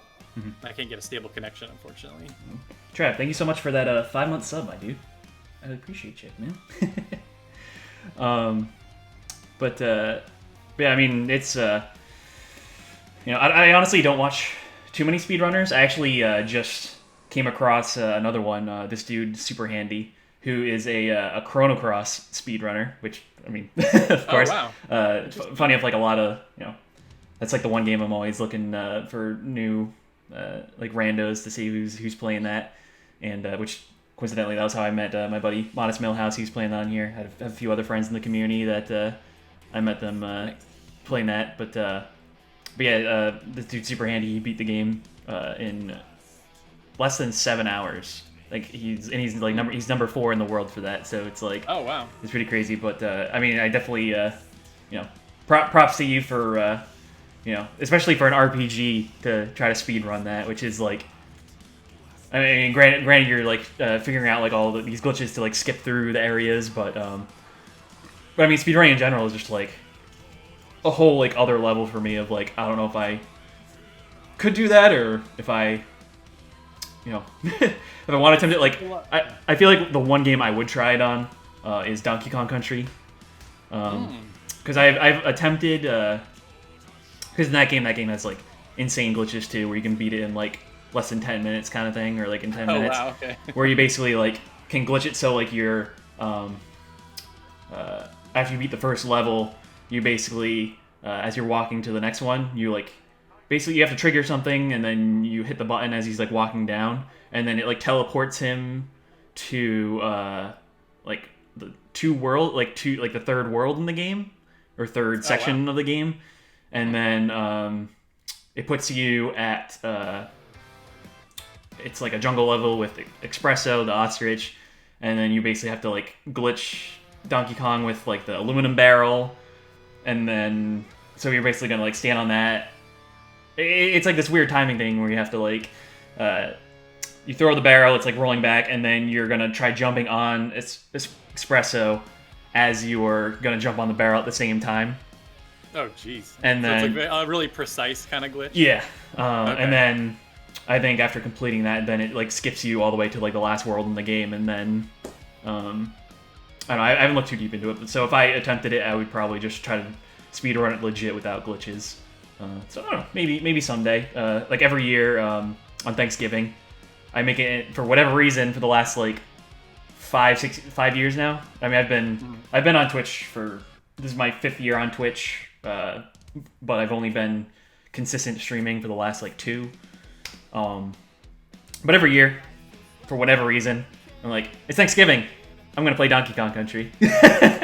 So maybe I don't know, maybe I can like practice it and try that. But otherwise, I don't know. Although I also was thinking of doing TKC2 this year, just like a casual playthrough of it, just because that's like, it's like my favorite non-RPG series on Super Nintendo. But Nice. but yeah, so props to you for just even just like attempting a speedrun in general. I think it's like pretty cool, man. Thanks. Yeah, I mean, it's one of those things that definitely requires a lot of practice. 'Cause at first, it's so frustrating. I'm like, oh, why can't I do it like the top guys? But you just have to do it over and over and over and over again, and then eventually, it's just, yeah, okay, I'm skipping, I'm doing the glitch. I mean, you don't even think about it after a while. So, yeah, for anybody that's thinking of trying it, like, just stick with it because you'll get it eventually. Right. So I guess now I wanted to dive back into your, because you talked about your business a little bit, Level Up Video. That's the name of it. Yeah. And you've been really been you've really been taking on like more jobs lately, and it's been awesome seeing your business like really like kicking it into a gear now. What would you say? I mean, kind of to backpedal with I mean, not so much like because I know YouTube talking about YouTube talked about like criticism, but what would you say were like the biggest challenges overall, like starting your own business and getting that, like really like getting afloat with that, and just gain traction to get that going, because I mean that's incredibly admirable, like anyone that can just push for their dream. They have this idea that they want to do, and then you just fucking go for it, man. Yeah. What would you say are like the biggest hurdles that you had with that, and or just in things you've like learned from like this experience now too? Yeah, biggest hurdles. I mean, I think it's just trying to find that first client. At first, we started with people we knew, that needed help with video stuff. We posted on Facebook, and we had a couple people like, "Oh, hey, I actually could use your help on this thing," and so just getting the ball rolling, I think, was hard. But then there was this period where we essentially exhausted all our friends and family that needed video help, and we're like, now we got to get out there. So like, we had to go to a lot of networking events. We went to like business expos. So just getting ourselves out there and letting people even know we exist, and the selling ourselves was really hard. And I think if you just have to stick with it. I think the only, we read a lot of business books. We watched a lot of like business guys like Gary Vaynerchuk. People probably know about, but people are like, a business dies when the owner stops trying. And so exactly. Our thing is always like, just even if we don't have money or whatever, like we'll do whatever it takes to just keep going. And so that was our mindset, and that seems to be working out for us. So that's definitely been the hard thing. And so the really frustrating thing about the whole COVID-19 situation right now is we were like getting some real momentum. We were starting to like line up some big projects, and then like overnight, nope, nothing. And so now everything's just like at a standstill. I mean, I feel that too, like the company I'm working at, because we rely on schools, we rely on leagues, because they need their team gear and stuff. But now with like all that on like pause at the moment, now it's just kind of like a wait and see. But thankfully they figured out some alternatives. So now like we're still like keeping busy, and offering stuff that folks like really need right now. But yeah, that's it's cool. And I guess I'd also ask, kind of like you said, it will only be successful as long as the owner doesn't. The owner just shouldn't give up on it. What would you have, if you had like specific advice that you had for folks that might want to, like, are considering starting their own business, or like on the cusp of like, should I take this risk? Should I not? What would you say? Yeah, I think one of the mistakes we made at the beginning was we say this all the time. So not only did we start the business, but literally 1 month after starting the business, we moved across the country. And then my buddy bought a house here, and obviously we split the mortgage and stuff like that. But like, we started a business, we moved across the country, and bought a house at the same time. So don't do that. I would recommend not pick one of those things. Yeah. And then I also think we probably didn't save enough before we quit, because we our thought at the time was like, if we don't pick a day and go for it, we'll just never do it. And so we just did it. But I think we miscalculated our costs and stuff like that. And so my other piece of advice would be like, make sure you have enough saved. Like, I would probably say 2 or 3 months of expenses, which sounds like a lot, but that money's going to go like that if you're not making money at the beginning.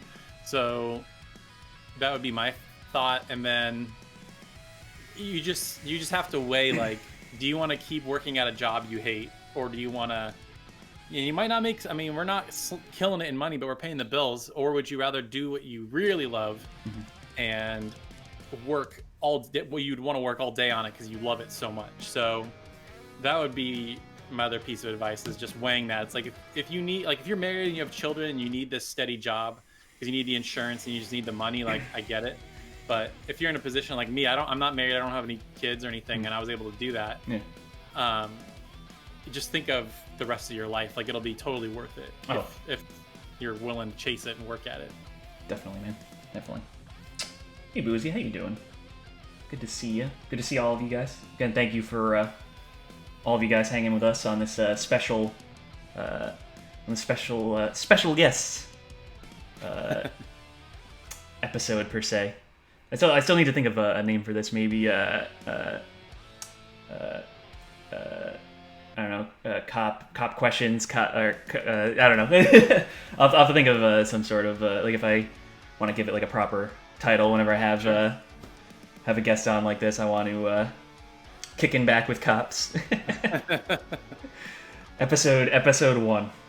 Episode 0 was Shane just getting the test of everything. Cops interrogation.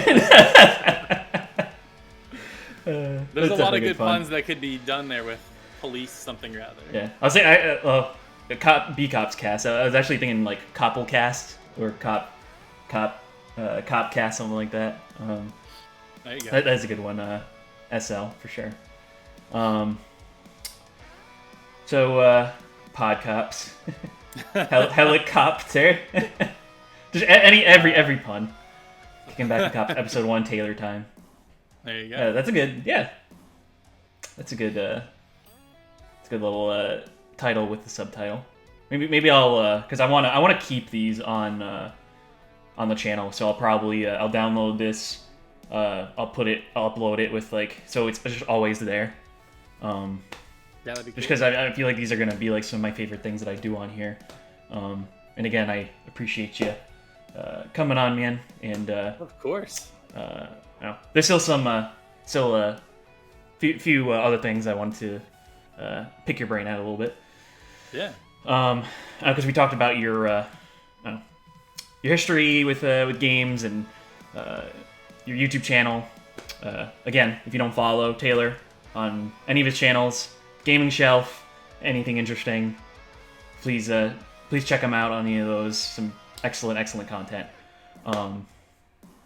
But I guess we'll dip out of the business side of it. Just talk the shit about games in general. I guess we can talk about the most recent releases. What have you been playing lately? I mean, the big one for you, and obviously Final Fantasy VII Remake. You had that video that you put out for that too. Yeah, man. I don't know. I guess you can talk about that. I'm still I'm on chapter 5. I barely I put like an hour a weekend maybe into it just because I don't know. I tell myself I'm gonna play it and I'm gonna spend a day doing that, but I always end up on Twitch all day, just supporting my friends on here and jumping around channels all day. And I'm terrible at multitasking. I'm absolute garbage at it. But I'm still. I mean, it's. I love the way that they reinvented the world. The characters look amazing in it. Oh yeah. For even though it's not the complete package of the original, it's still an interesting twist to it. I don't know. What do you? If you want to talk about your impressions with that game specifically, and some of the other games that you dove into recently. Yeah, I had a full circle with 7 Remake, because I'm sure, as people have heard, I'm not going to spoil it, but the ending is very controversial. And so I definitely was one of the people that was super mad at it initially. Yeah. And then I started watching a lot of spoiler casts and the ending explained and all that. And I'm like, oh, okay, I kind of see what they're doing here. And then there's even been, interviews that have come out lately with the development staff that have kind of illuminated a little bit more. And so I'm like, okay, I'm not as mad. And in fact, I almost really dig what they're doing.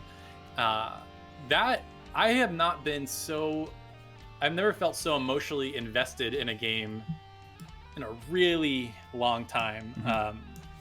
Because that original game just means so much to me. Yep. And so to see those characters brought to life in such a spectacular way, and in ways that we like that it wasn't even possible in the original. And I guess that's the whole point of the remake. But like I didn't really care for Barrett in the original, and he might be my favorite character in the remake. Like him caring about the planet and him caring about Marlene, his daughter. I just thought it was awesome. And like Aerith, I have to get used to calling her Aerith now. I know. I still call her Aerith. I'm like, it's. Imagine if they actually gave you the option in the game. Like, do you want to call her Aerith or Aerith? That would be nice. But she's almost a different character in a lot of ways. Like she's sassy and funny, and I don't know. I like this iteration of her a lot. I like all the characters, how they brought them to life. I mean, she was a little sassy in the OG. Yeah. Bit. Especially when you get to what's his name, Don. Don Corneo's place. Yeah, for sure. Where she's just like she's not taking his crap. Like. Yeah, exactly. I gotta say though, Jessie is probably best girl now. Yeah, she's awesome. You want to talk about bringing a character to life in a totally new and better way? Like Jessie is so awesome in this remake. She's great. I know. I was like, because you're with Avalanche, which I love the way that they expanded on all of them. Like each of them have like their own like distinct, or have a lot more personality now, and a lot more charming. And like I said, I'm only at chapter 5 right now, but like I kind of like hit a point now where I'm not hanging out with them anymore, and I'm like, can I just like hang out? Can I keep hanging? Like you're taking your own liberties now. Can I just do this for a little more?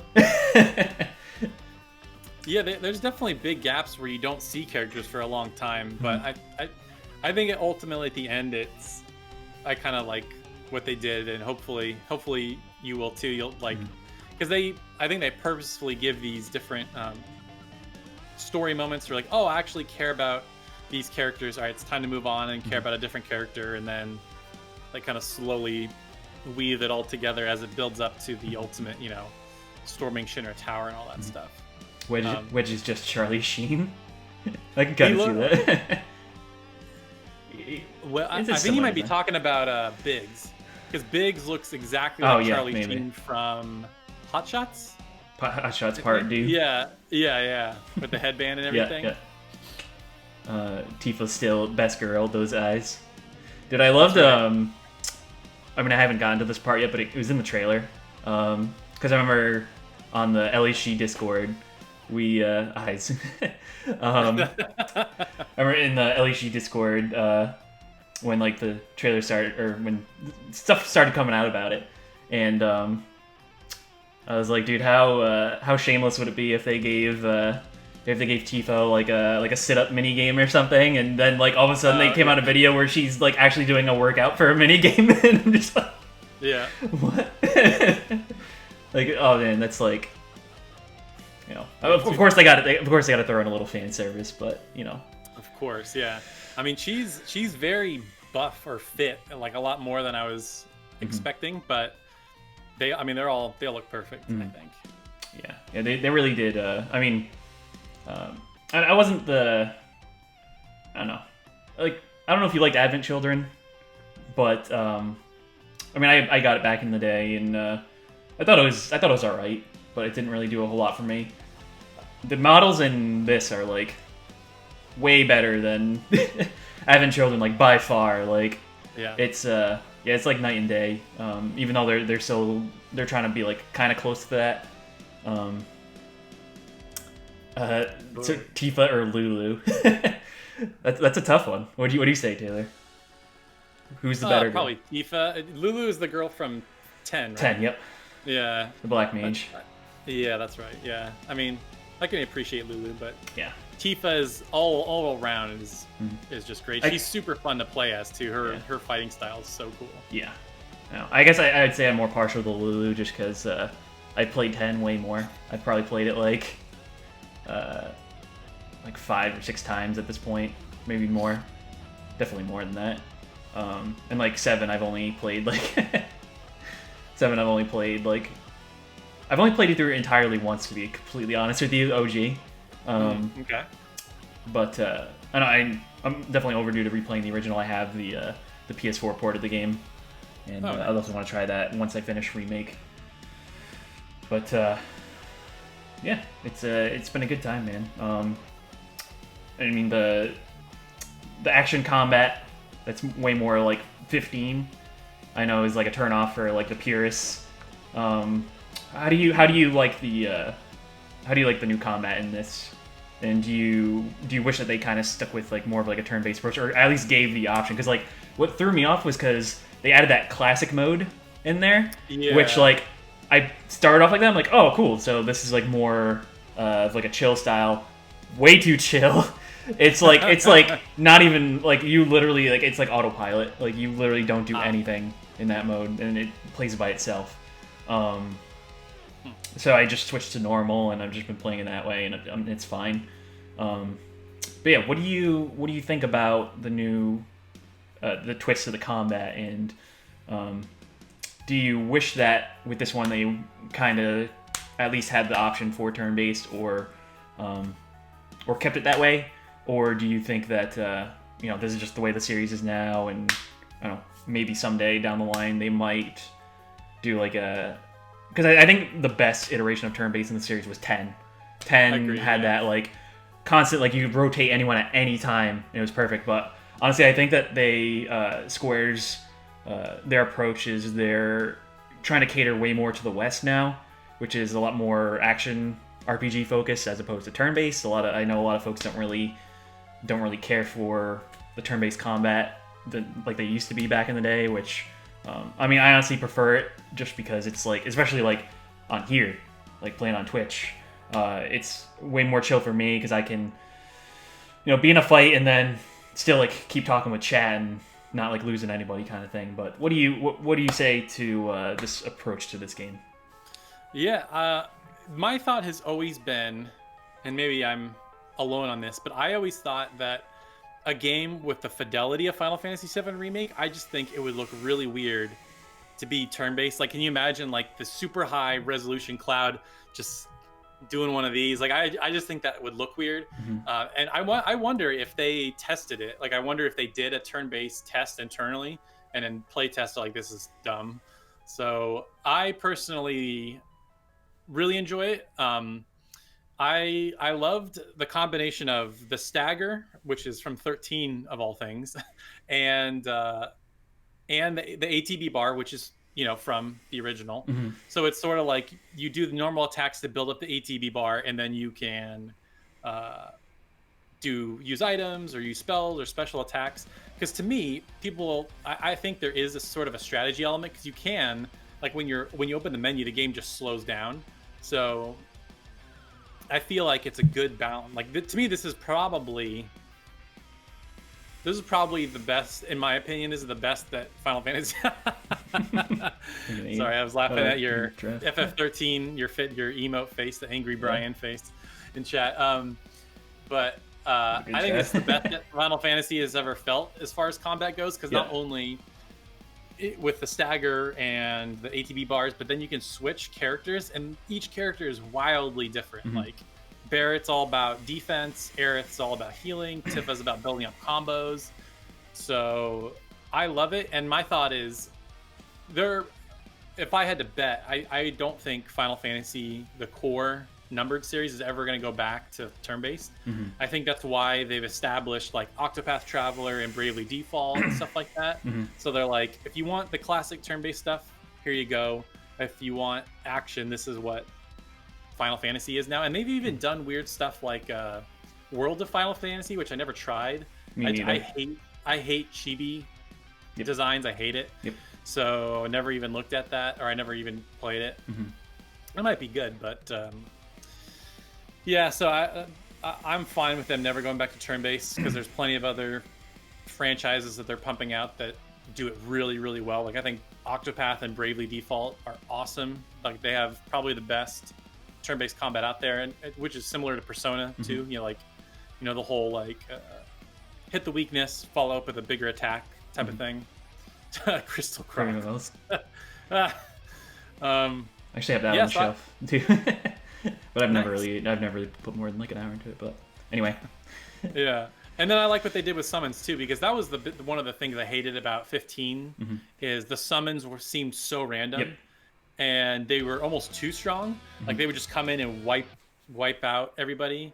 And so with this one, it's like they're sitting there fighting. You can tell them to do certain moves, and there were a lot of them. Like there were a lot of hidden ones. Well, I'm not gonna spoil it since you haven't got there yet, but there's a lot of hidden ones that you have to unlock. So that was the other thing in 15. It was like you had Ramu and Shiva and Titan, and maybe one more, and like that was it.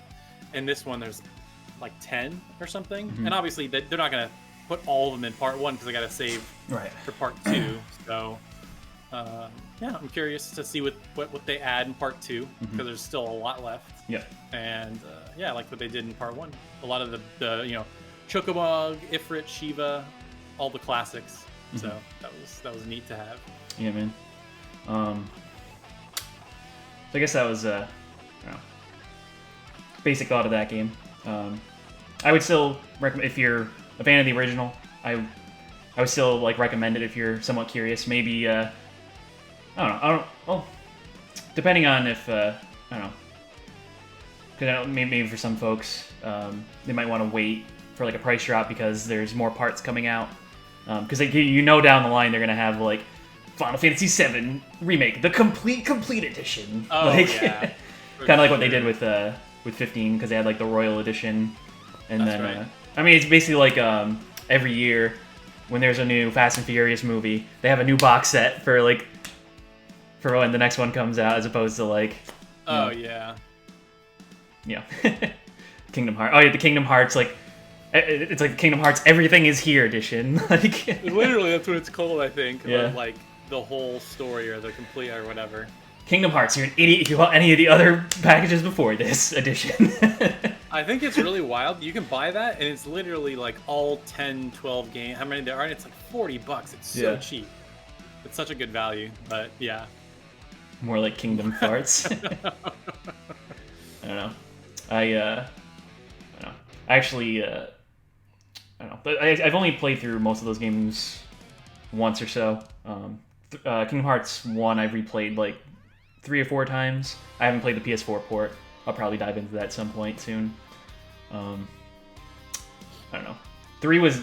I mean, it's not recent. I know I was asking you about like recent games, but that was like my biggest letdown from last year. I don't know if you wanna talk about Kingdom Hearts. I mean, we're talking RPGs, might as well. Sure. What were your thoughts on Kingdom Hearts 3? I think that series story has gotten so ridiculously convoluted. And people are like, it's not that complex, you just play the games. I'm like, you're wrong. Sorry. There's like 50 main characters. It's like, of course you have Sora and Kairi and Donald and Goofy and Mickey or whatever. Like, those are the guys you care about. But then there's like Organization 13 and Aqua and those guys. There's just, and then there's Shion and Axel. And it's like, I can't keep track. There's just too much stuff. Yes. For me, I'm one of those guys that just comes to Kingdom Hearts. I don't care about the Kingdom Hearts stuff. I'm just like, let me have fun in a Disney World. So from that perspective, I had fun with it. Like, the combat was cool. It was too easy, I think, though. Oh, dude, it was a joke, man. I was on, was it Proud Mode? Was like the hardest one when it came out. And dude, I literally didn't die until the Pirates level, which was like on a fluke. And it was like, I don't know. And they did a lot of disservice to some of the characters too. I'm just gonna like, if you don't want, like, I'm not gonna spoil the game if y'all are interested in Kingdom Hearts 3. They did a serious disservice to a specific character, and I think you know who I'm talking about. Part of the main 3. Oh, maybe, I don't remember. It's been a while since I played, but I know. I think I know what you're talking about. The one who ends up becoming a damsel at the end once again. Yeah. And you're just like waiting you're waiting for like a big thing to happen, and you're like, like why? Like it was supposed to be this big turnaround for this character, and it's just like, all right, I guess this is gonna happen again. Yeah, and then the secret ending or whatever was really wild. So I'm like, because it's not. Yeah, that was really crazy. So, by the way, I'm gonna totally spoil the DLC if you don't mind a little bit. You can go. I mean, Trav basically spoiled it a little bit, but you can. So not the story. So the You can. I didn't even bother buying the DLC. I was just like, I'm gonna watch it on YouTube. I don't feel like spending money on this, and yeah, it's go for it though. Okay, so if people might remember, there's a moment in the Toy Story level where you go to a fake game called Verum Rex, and everybody was like, "Oh, it's Versus 13. It's like Nomura wants to bring back Versus 13." There is this cutscene at the end of the Remind DLC, and I'm not even exaggerating. It's shot for shot the first Versus 13 trailer. It's literally like him in the car looking at the city in the background with the flying ships, and I'm like, wow, talk about just being blatant about like being pissed that he couldn't finish Versus 13. His original vision for it, without like 5 new folks coming in to finish it. And oh yeah, and like if you literally put that trailer and the end of the Remind DLC side by side, it's probably exact. Second for it's hilarious. I'm like, wow, you're not even pretending to hide this. Yeah, so I thought that was really funny. That's so. I feel like he's just trolling us at this point. Oh yeah, between him, Sakurai with Smash, even though like it's insane, like a lot of those characters, but I feel like he likes to be a little trolly here and there too. Oh yeah, but I don't know. It's 3 was definitely underwhelming for me, especially like. I mean, after 2, that's like all anyone wanted since PS2. We never got it through PS3, and then that reveal at was it 2015? Because they revealed Kingdom Hearts 3 and the rebranded Versus 13 as Final Fantasy 15 back to back at that show, which that was like legit like Sony mic dropping that they had that at their conference, even though it was like on everything at that point. But didn't they also? No, I don't think it was. Was it that year that they also? Actually, no, it was before that. No, that was like 2013 maybe. I forget. It was. I'm trying to think because when was the 7 remake reveal? Was that after? Yeah, that was after. Okay. I couldn't remember if that was like the same conference or like the year after or something. That would have been insane. No, yeah. I think it was. I want to say 15 and Kingdom Hearts 3 was 2013 because that was the E3 they announced PS4, the price and all that stuff. And then I could be wrong. And then I think it was 2015 when they announced 7 remake. I think. Yeah. And the only reason I know that is because I was watching the old Easy Allies reaction, and one of the guys is like, "It's not even going to be out for like 5 years." And he was right. Somebody, yeah. I think he was saying that sarcastically, but. Oops. I mean, it would have been come out sooner if they didn't have to start from scratch. Because that's basically what happened. Because they had a different studio originally work on it, and then Square's like, "Hey, we don't want this is a very important game. We don't want this to be crap. So we're just gonna take it ourselves." Yeah. So, which I don't know, with a game with that much or that important of a title, you can't really mess that up.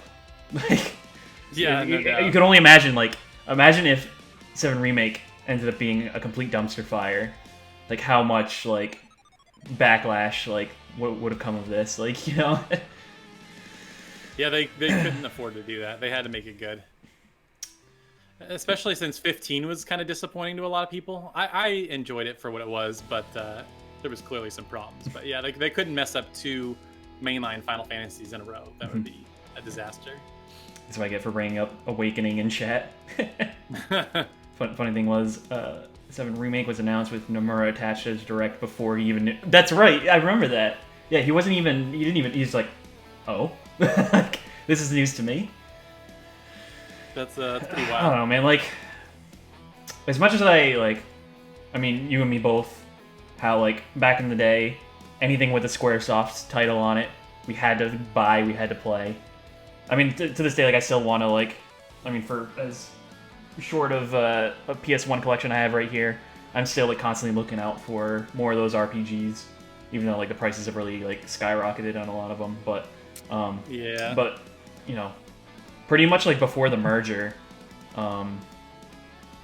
know, like it just seemed like they were like hitting the nail on the head. They were just everything was like full force with them, and then the merger happened, and then you had a lot of these. I mean, Final Fantasy 12, like even though like I love the game, ended up being in like development hell for a little bit. You had 13, which is definitely the most controversial game in that series, and then 15 was in development hell for 10 years. Like I don't know, they're not the same company they used to be 20 years ago, or longer. Oh yeah, I mean 20 years ago was like around the time when the merger happened, and you know, I feel like it was a necessity for them after the Spirits Within ended up being a financial bomb for them and like really hurt the company. But I don't know, man. I mean, what do you think about like the state of Square Enix at the moment? Does you know, do you see them like turning things around, or do you think this is just the way it is, and then we're just gonna have to like, because I mean they have their offset companies, Tokyo RPG Factory. They're doing like those like they're doing the ones for like the pure like SquareSoft fans for the most part. Like I know a lot of those games haven't reviewed like incredibly well, but it's cool that they still have the studio on the side that's doing like more like classic stuff. Then you have like obviously the team that did Octopath. But what do you I don't know, what do you think about like the state of that company now, and yeah, I mean, I think Japan had a really bad generation on PS3 360. Mm-hmm. For some reason, they just didn't know what to do, and so I think now they're starting to figure it out. Like you'll see, Capcom has had a major resurgence, and like everything they put out is gold. Like Resident Evil 2 and 3 remake, DMC, Monster Hunter, like everything has just been awesome. And so I think Square Enix is not quite on the same trajectory, but I think they are getting close. I think for, you know, like we said, 7 remake was a little divisive, but like the quality is just so high all throughout. Like whether you like the ending or not, you can't deny that the vast majority of the game is like incredible. And like I said earlier, they're also serving the people that want the old stuff with Octopath and Bravely and Tokyo RPG Factory. Like you said, those haven't been as good, but they're at least there. Right. And people always forget about Final Fantasy 14. That's like one of the most popular MMOs running right now. People love that game. Very true. And the guy who is like the head, they call him Yoshi P. I don't know what his real name is. I think it's like Naoki Yoshida or something like that. But I think they completely restructured Square Enix, so there's not like a million teams. They like restructured them. And if I'm putting the pieces together in the way that I think they're happening, I think he is going to move off Final Fantasy 14 and he's going to work on Final Fantasy 16.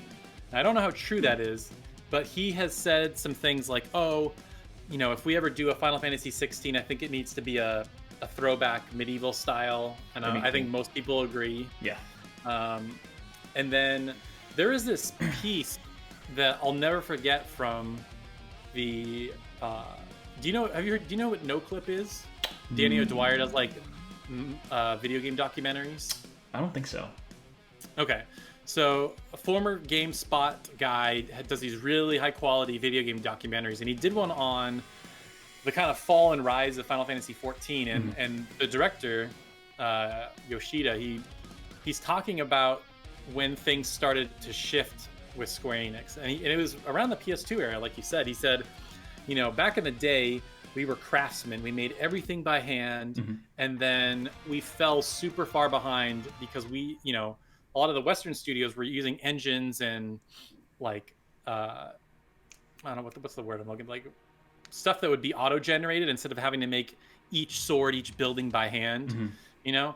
And so he felt like they got too prideful because they randomly generated, I guess, maybe. Thank you. Yeah, that's I better. guess that might have been the word I'm looking for. Yeah. But he felt like during that era they got so prideful and they thought they were at the top of the mountain, and he feels like they've kind of come full circle.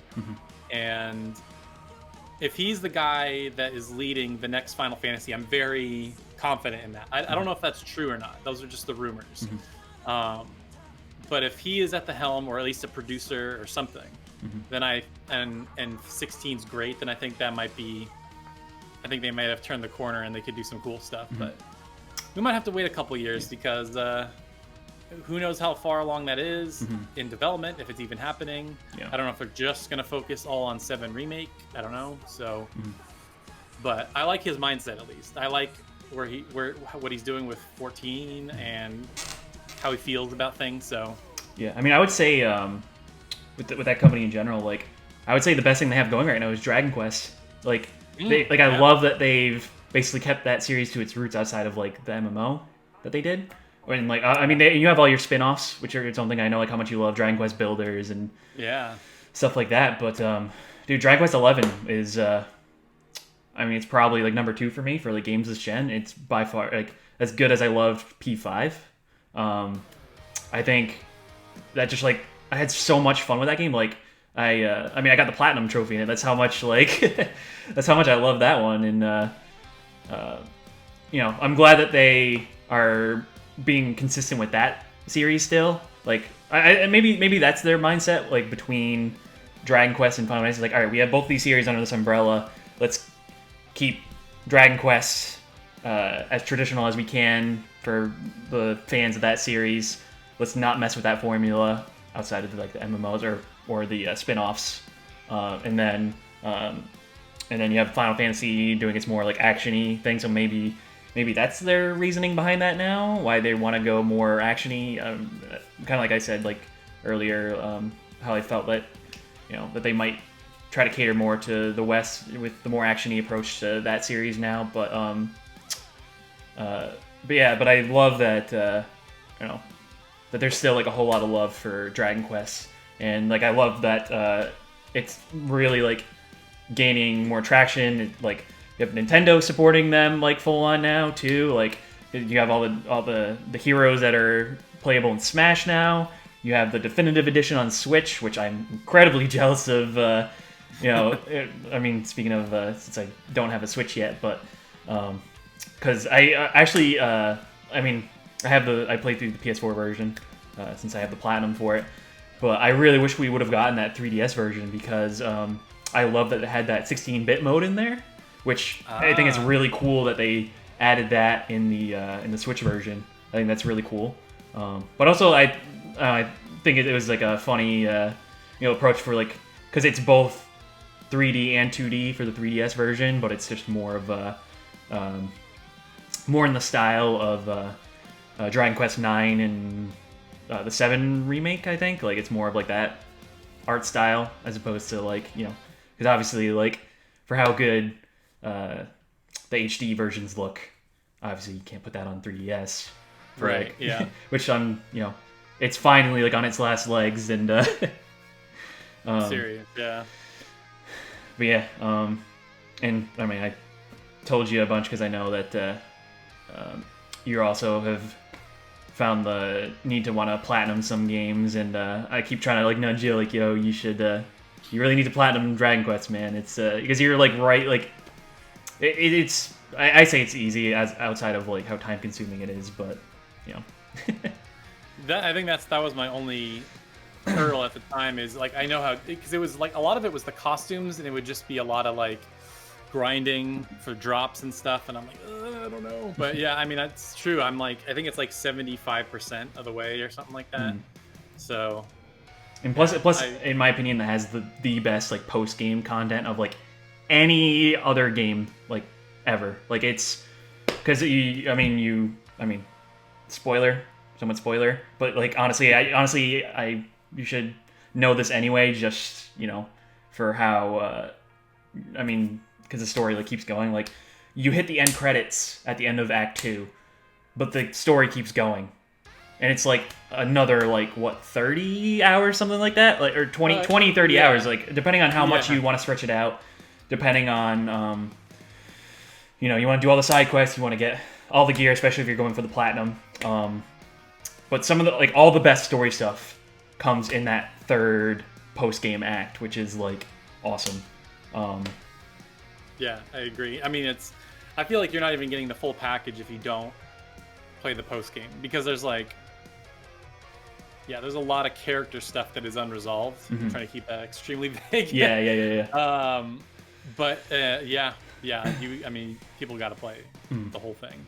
It's weird that the final boss is so hard though, because most of the game is pretty easy, but then you go to the final boss and he just destroys you. Oh I was yeah, really no, even shocked at how hard it was. dude, even all my characters level 99. If you don't have the right weapons equipped, he'll kill you. Like, it's crazy. Yeah. So I mean, we were talking recent, you know, I was starting to ask you about like recent releases. We talked FF7 remake. What else have you been playing lately? I know you Sakura Wars. That was one you did a review for on your channel. What were you know, what else have you been playing this year, or what released this year that you enjoyed playing? Yeah, so I'm still playing Sakura Wars. I got one trophy to go to finish the platinum. Nice. And that's another. It's time consuming, but it's not hard. So it's just in the game you have these little collectible cards with like pictures and stuff on them. So I have to go. I'm just collecting the last few. Really enjoyed that game. That it's really sad to me how under the radar that game has been.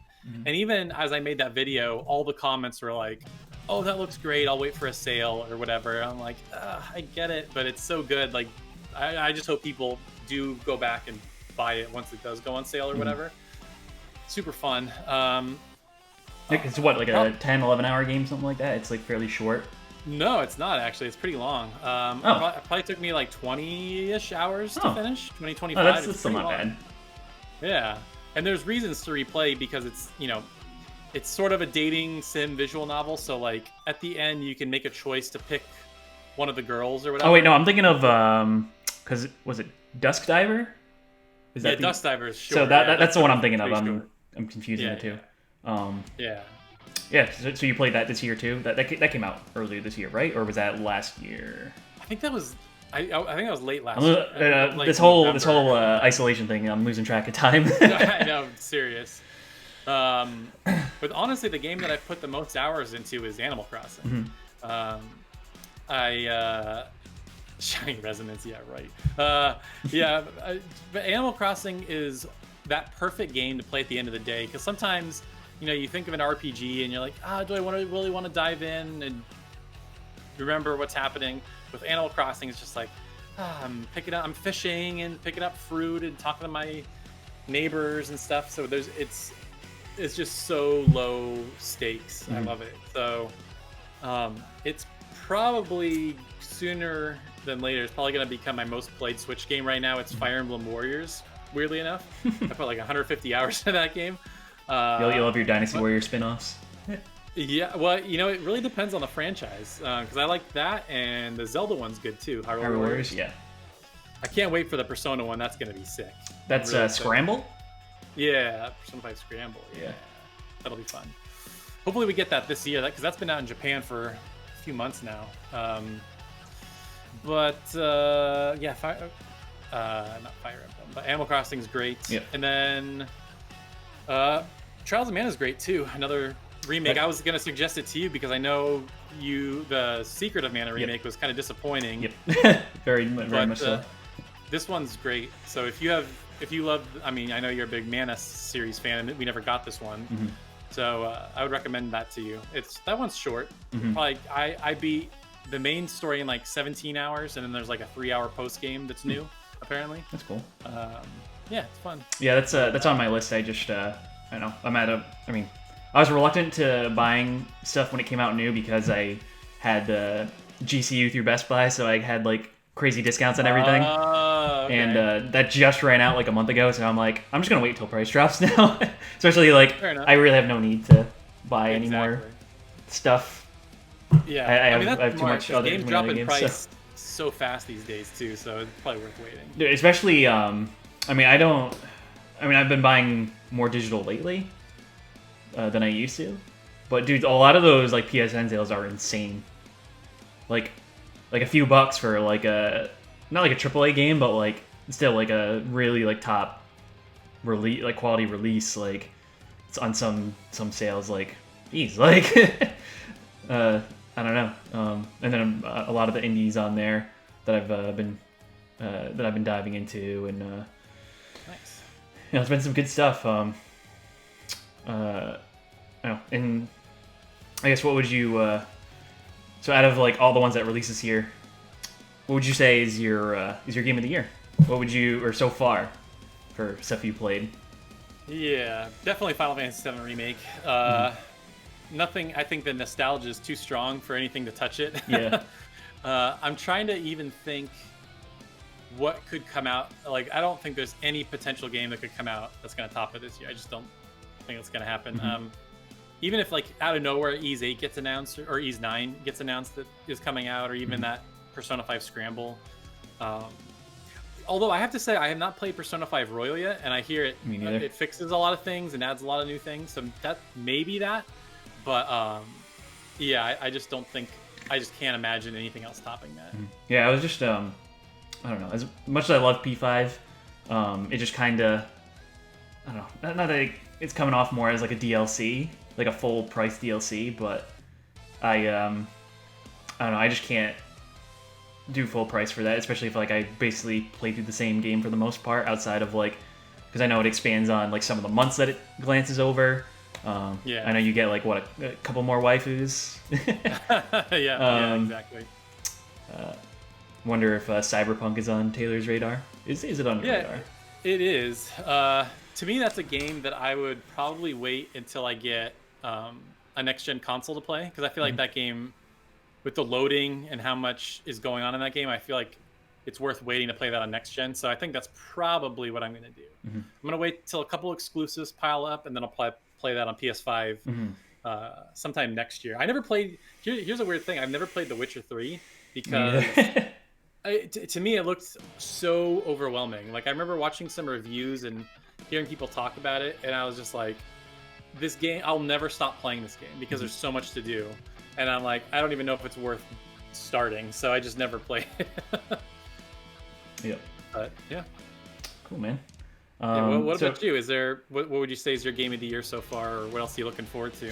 I mean, I really haven't... I mean, I can look at my completed list of stuff that I've gone through this year. Like, a lot of what I played this year was just like older titles. I mean, the first game I beat this year was the Star Ocean First Departure remake, which came out December last year. Yep. And I really dug that because, like, I first played 4 on PS3. I thought it was all right. I mean, that was actually one of the first conversations that I had with you in that Patreon call we did, just talking about that game, and it was all right, but I mean, the frame rate was like the worst thing about that game. Even though they re-released it on PS4 and like 4K, and I guess it's like 60 frames now, so it's like way better now. But and then played 5, and that definitely didn't leave the best taste in my mouth for the series. But I always heard that 1 through 3 are like the best in that series, and I picked up 2 and 3 when I went to visit my buddy Edry in LA 4 years ago now. Which is crazy, which is how long ago that is now. But picked those up. I never got to play them yet, and but then I heard the rumors of First Departure, the PSP remake of the first game, which was on Super Famicom back in the day, and I was like, all right, maybe once that gets released, I'll buy it, and then I can jump into 2 on PS1 and then 3 on PS2. So played through First Departure. I dug it. I basically like binged it because I had Christmas vacation off, even though I was like, I was actually got like super sick during it. But luckily, like once I got over that, I had like a few day stretch where I just like played it for like a long time. Beat that. Let me see. Last game I beat was Jedi Fallen Order, the Star Wars game. Ooh. Which How was that? I mean, that came out. That was the end of last year, I think, too. So again, I can't really say that's like game of the year, but dude, I love that thing, man. I mean, I don't. I mean, a lot of people compare it to the Souls series. It's like that same kind of like parrying combat, and I don't know, it can be like fairly tough, but you know, it it was really fun, and I was thankful I didn't get spoiled for the end of that game. It was actually the first game that that my buddy Rasso here in the chat that he redeemed to make me play on the channel, and I had a couple of bosses that like I really struggled, but powered through it, and just it was it felt really satisfying, and I mean, and then for Rasso, because he plays a lot of the Dark Souls games, of course he's jokingly saying that stuff, but I mean, I could definitely get that feel, like, you know, you struggle with this boss for a while, then like you finally conquer them, and it's like the most exhilarating like feeling ever. But yeah, that was fun. And yeah, Final Fantasy VII Remake is. I mean, I have a bunch of others that I played through, but none that came out this year. And so I can't really say that 7 Remake is like my favorite game from this year, because I'm only on Chapter 5, so I can't really give like an honest, full opinion on it outside of like what I've experienced so far. But I don't know, but I mean, for stuff that's coming out, because Abe mentioned Last of Us Part 2. Yeah. That's definitely like, even though I said like I'm trying not to pre-order any more games, I kind of want to just wait till price drop. But with that game, especially with that insane leak that came out, which luckily I've been able to avoid, it sucks so much for Naughty Dog that happened, because I mean, it first came out that it was like a disgruntled employee that got let go. He leaked stuff, but in turn, apparently now it was hackers that somehow got into their database, and it just put it like a lot of the key points out on the internet, which hopefully none of you got to see or got that spoiled for you. But yeah, that's definitely top of my list for games that I'm looking forward to, and I'm sure that'll be like my game of the year. Nice. But and then you got I don't know if it's coming out this year. I mean, you mentioned Ys 9. That was a game you're hoping that we get. Did that get confirmed for this year, or did we get any update for that? It didn't get confirmed for any year, but Gamatsu, which is like a Japanese gaming news site, they did an interview with Falcom, and they said preparations are underway for a Western release. So I don't know what that means exactly, but apparently it's coming. It hasn't been like officially announced yet, I guess. Yeah, that's cool though. And yeah, any other games you're looking forward? I mean, there's Ghost of Tsushima, that's up there too, but I think that'll probably be one that I'm gonna have to wait on just for a price drop, just because, again, just that right there. Right. But yeah, Any others that stick out to you? Any that were announced that you're interested in? Yeah, I don't know. This game's been very, very quiet. I don't know if it's still coming out this year, but Tales of Arise looks really great. Yes. It said 2020 when it was announced, and it's been quiet since it's been almost a year, and then they haven't said anything. So I don't know if that game's still coming out yet, but if it does come out this year, definitely gonna pick that one up. It looks really cool. Hoping Ys comes out January next year, so my fantasy critic counter pick will stay valid. Love the first one. Right. Been avoiding image boards and come on any post-peeps be posting spoilers. It's just unfortunate that had to happen, especially to that studio. Yeah. I mean, thankfully, hopefully that doesn't happen to like Santa Monica Studios when like the next God of War comes out, because like, dude, that's been my game of the generation. And dude, so many, like, I loved the new direction they took with that. The ending was super hype. Like the little teaser at the end, like dude, like and just like the way that they're you know, I mean, I kind of figured they would kind of like tease towards that, but you know, but the way even like before that, like basically like right like towards Endgame, you get like a big teaser of like what potentially could come with this universe, and it's exciting, man. It's really cool. But yeah, just you know, it's a shame that like if any of that like came out, like dude, I would be like so. I mean, I'm heartbroken for Naughty Dog, like at the moment anyway. But yeah, let's you know just hope. I wonder if what happened with the leak, they're gonna start applying to all their studios, like, hey, cover your butts on this. Make sure people can't hack into your server because of this. I mean, I'm sure they're trying to take the proper precautions. Yep. But yeah, that hopefully that doesn't happen. Yeah, because that sucks. It is what it is. Yeah, man. I think that was the brunt of you know, everything that I had lined up for you specifically. I guess I'll leave it open to the chat now.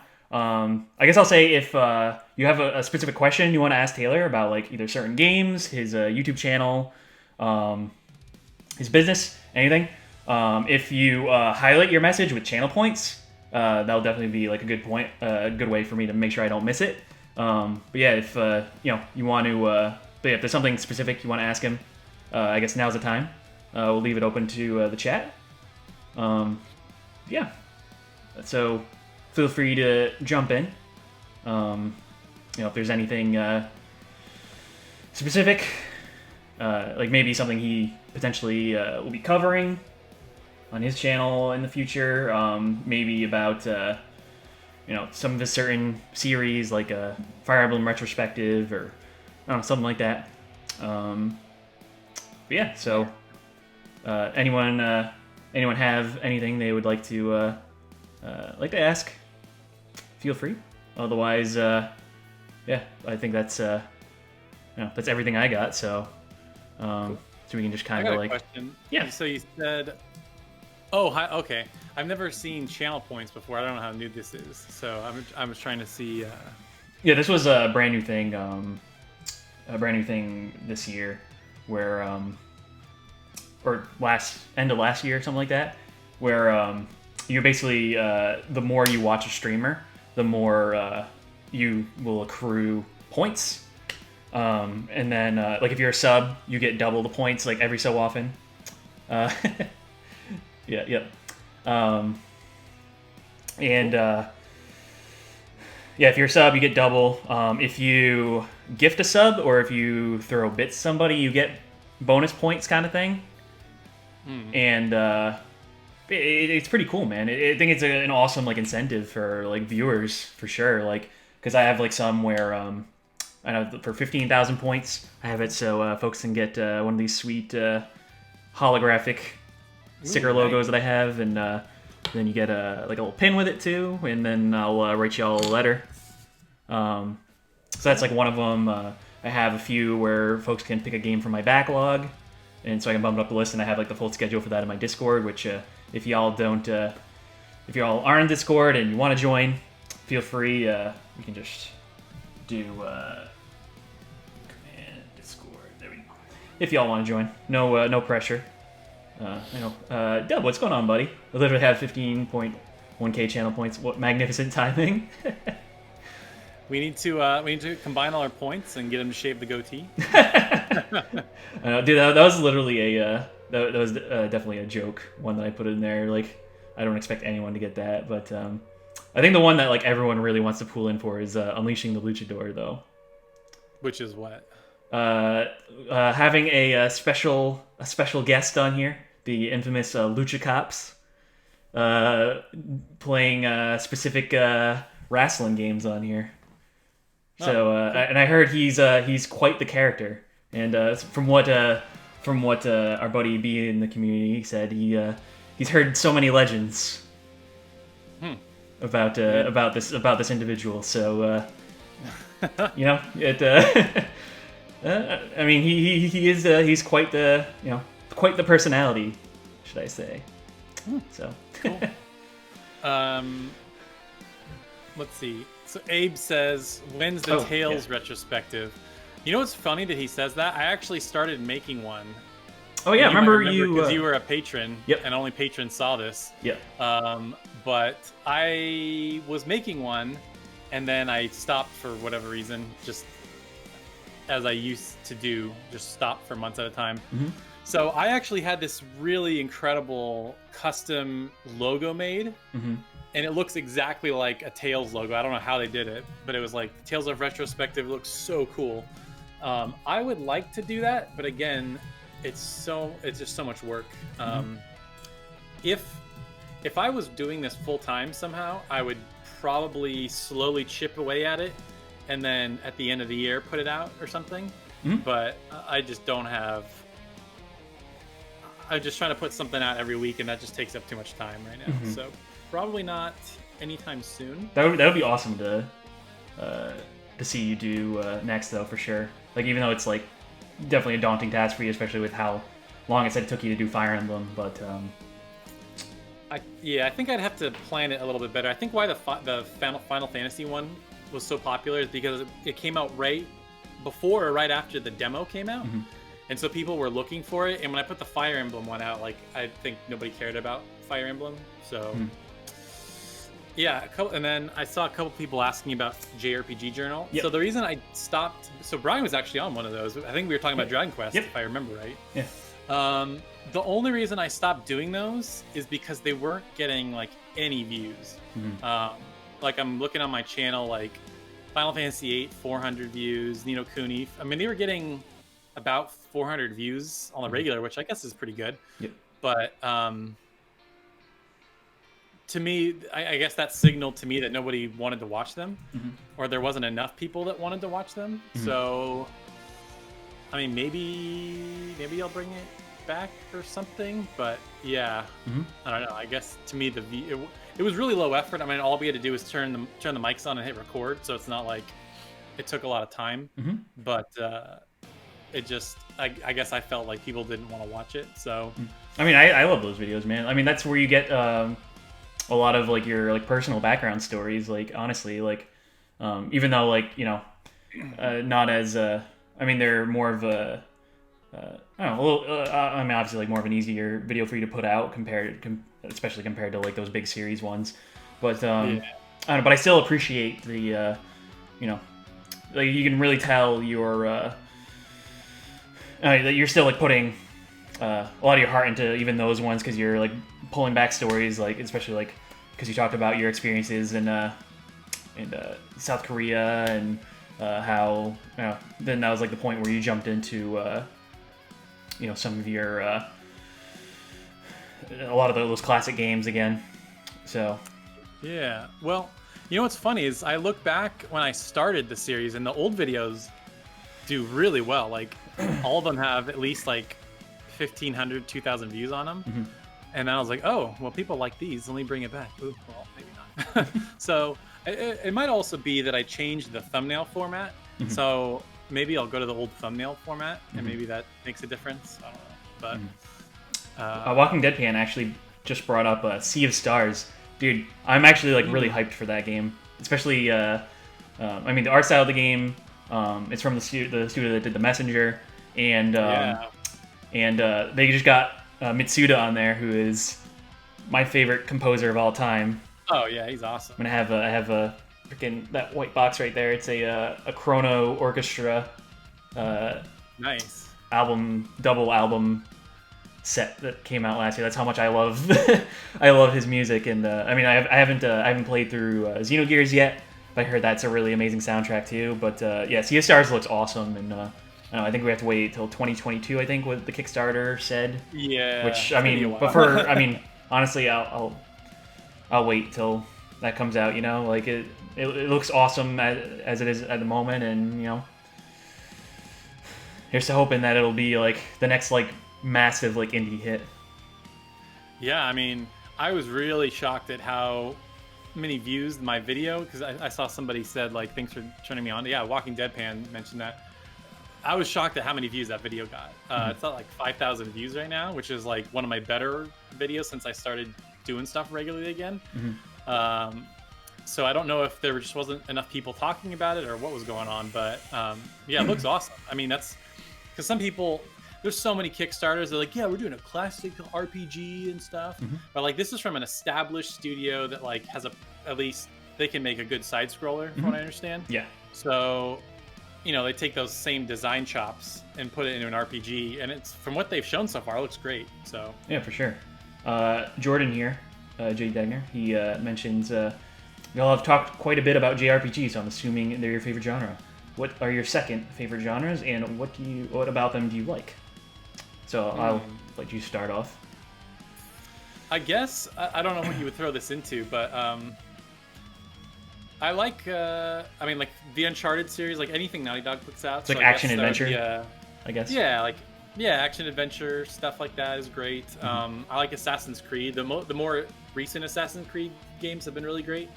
I know people don't like how they've kind of turned into RPGs, but I really like Odyssey was awesome. I platinumed Odyssey, even though it was like 100-hour platinum. It was so worth it. I also really love survival horror. I don't really talk about that much, but like Resident Evil 2 Remake is probably like a top 5 game of the generation for me. That game was awesome. So good. I haven't picked up 3 yet though, because I heard a lot of bad things. I heard it's really short, and they changed and cut a lot of stuff. So I'm gonna wait on a sale for that one. But Evil Within was really good. This game gives me nightmares, but I really like. I was shocked at the detail they put into Alien Isolation. Like at first, when you're just running around, that game sucks. But eventually, you get weapons and you can actually fight back. So once you get weapons, it becomes a much more interesting game. And the environments and the detail and how much it looks like those old movies, it was just unbelievable. Yeah, so I would probably say action adventure, survival horror, and then just like open world games, I guess. Cool, man. Yeah, I would say mine. I mean, obviously RPG, definitely favorite genre, but I mean, my favorite game or series, like non-RPG, is the Donkey Kong Country series, that first trilogy, especially 1 and 2. I mean, obviously grew up with like Super Mario World, Yoshi's Island, you know, a lot of those games. So I guess I would put platformer as like my second favorite. Yeah, I've just like replayed DKC 1 and 2 like endless amounts of times. I don't know. I guess I would go with that. Cool. You know, it's just you know, especially like 1 and 2, amazing soundtracks. The gameplay is just like so like top notch, especially like with 1 and 2 when you're playing as Diddy, or I mean you could say the same with Donkey too, but when you're rolling into like consecutive enemies and really just like you really gain momentum, gain speed, and you can really just like fly through those ones. I mean, most recently, I know I don't know if Mitch is in the chat right now, Raffle Kittens, but he's a Sonic streamer, and okay. So he's going through all the 3D ones. But my favorite, another favorite of this generation for me is Sonic Mania.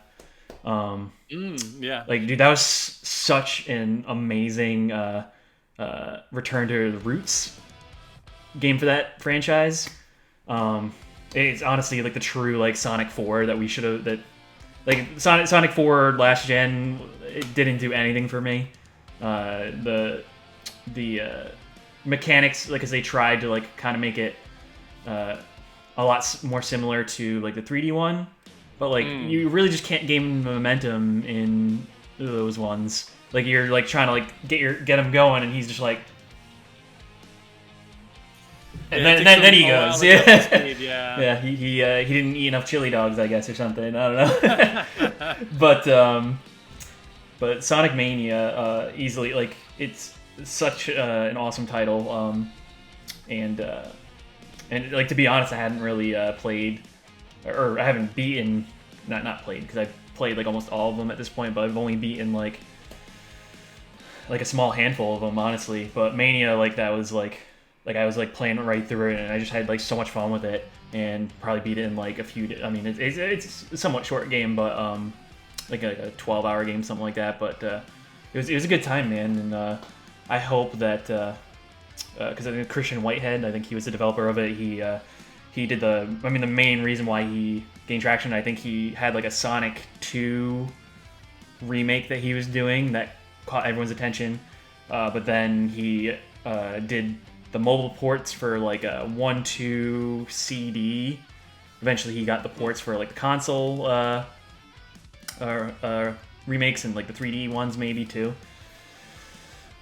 But yeah, Mania was have you played the new ukulele in the Impossible Lair? it's actually on the shelf right there. Okay. I was gonna say, if you I like Donkey Kong, it's just Donkey Kong. yeah, exactly. That's the main reason why I picked it up, because I'm like, I've heard so much good stuff about this one, and how similar it is to that. Have either of us played Disco Elysium? I haven't heard of that one. I haven't.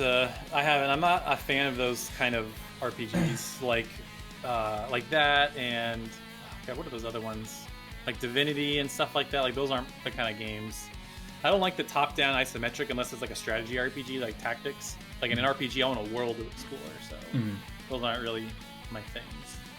Yeah, and again, I don't really know too much about that one, so unfortunately, I can't really speak for that game. What are some games you've legitimately wanted to play, but have been pushing off for forever? I guess what I would start with is Ni no Kuni 2. I've had that since day one, since launch, and it's still sealed on my shelf. Wow. Okay. But what about you? I don't really know. I mean, there are games that I should play that I haven't, but there's none that I'm like, oh my god, I need to play it, and I've been putting it off. I'm trying to think of. I really don't know if I can think of any, because if I've wanted to play it, I've just played it. So yeah, I don't know. That's a good question. I don't really have an answer for that. Or any game that you bought that like you're like, oh, I'll get around to it, and you just keep like things keep coming up, and you're like, I'll get to it eventually. Even that, I don't even know. I mean, I never Shadow of the Colossus is one of my favorite games, and I never played the remake. It was just one of those games, I guess, that kept falling through the cracks. Yeah. I guess Tales of Berseria, because all the games leading up to that, I feel like got progressively worse, and people say, oh, Berseria is sort of a return to form, so I never played that. It'd be nice to check that out at some point. I guess maybe Xenoblade, but that is coming to Switch at the end of the month, so I'll probably play that. I'll also add, because I have like a few games on Wii U I haven't even touched yet, Xenoblade Chronicles X and Tokyo Mirage Sessions. Still sealed also. Okay. And like, I legit bought a Wii U for Xenoblade Chronicles X, and I still haven't played it yet. Wow. Okay. I mean, when I got it at launch, because I mean, it still wasn't even out yet by that point. I got the that fancy Wind Waker special edition that had like all the nice the drawings on the tablet. But I got Tropical Freeze. That was the game that I bought at like when I got the console, because that was like, I mean, like I said, DKC is like my favorite, like one of my favorite non-RPG franchises of all time. So yeah, that was definitely up there for me. Nice. Yeah. Any other questions in the chat before we wrap this up? And again, if you have a question, feel free to redeem with highlight my message for 100 channel points. If there's anything specific.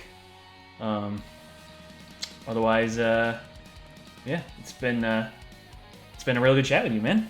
Yeah. I'm glad you got to do this, and yeah. Again, like I want to do more of these with folks. Try to get more, some more exposure to their channels. Try to give them some love, and I don't know, maybe if we'd definitely love to have you on again if you're up for it. Maybe just like talk about like maybe like end of the year, talk about like our games of the year, or just like RPGs we dove into. I don't know. We can talk about it and kind of plan it out, like make it like to give it enough like hearty content of it. But no, Sure. Yeah, that'd be awesome. Yeah, there'll be plenty of to talk about, especially because next gen consoles are coming out. So hopefully by then, maybe there'll be some new games that we didn't even know about.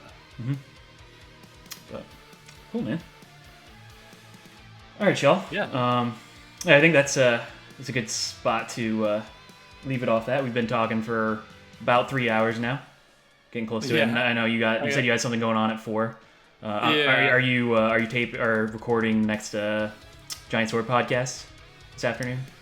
No, we did that on Thursday. I don't know when Nick is going to put the episode out, but it's just like we're doing like a family Zoom call thing. Oh, cool. For Mother's Day. Nice. So yeah, that's awesome. Yeah, of course. Happy Mother's Day to your family. Same thing for everyone else's. If you haven't called your mom yet, tell her Happy Mother's Day. Yes. Share the love. Let's. I guess we'll wrap it up here. Thanks again, everybody, for hanging out with us this afternoon. You're all incredibly awesome. Appreciate all the love today. Kat and Trav, I appreciated those resubs. Means a lot. Abe and Shane, thank you for the bits. And we had a few new followers today. Very cool. Walking Dead Band, thank you so much for the follow. Thank you for hanging out with us. Thanks for being active in the chat. Appreciate all you guys. If y'all want to bear with me, then I guess we'll let's throw a raid ski at somebody. Let's see who is on right now. Get the raids going. Yeah. No, M's got it. Hold on, let me just double check and make sure she's. This is the thing. Like I'll I'll jump into a. I mean, it's only happened a couple times where like I threw a raid at somebody and they were literally just like wrapping up, but I think she. That'd be a bummer. Like, oh, cool. Yeah, she's going. She got a hype train going right now, so I think she'll definitely dig this. So let's throw my good friend MD Fit on here. Throw her some love. She's just chatting. She does a workout stream. She actually did that a little earlier. She plays some Animal Crossing. She does like a big thing for her is just dance on here.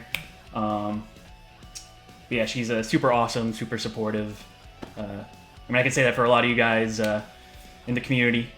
B, Jordo, Mitch, Rasso, Bear, all you guys. I mean, usually like on the streams, I'm always trying to give shout outs to everybody like on their channels. But this was like it was a little tough today because I really wanted to give focus to Taylor today on his channel, and show him some love.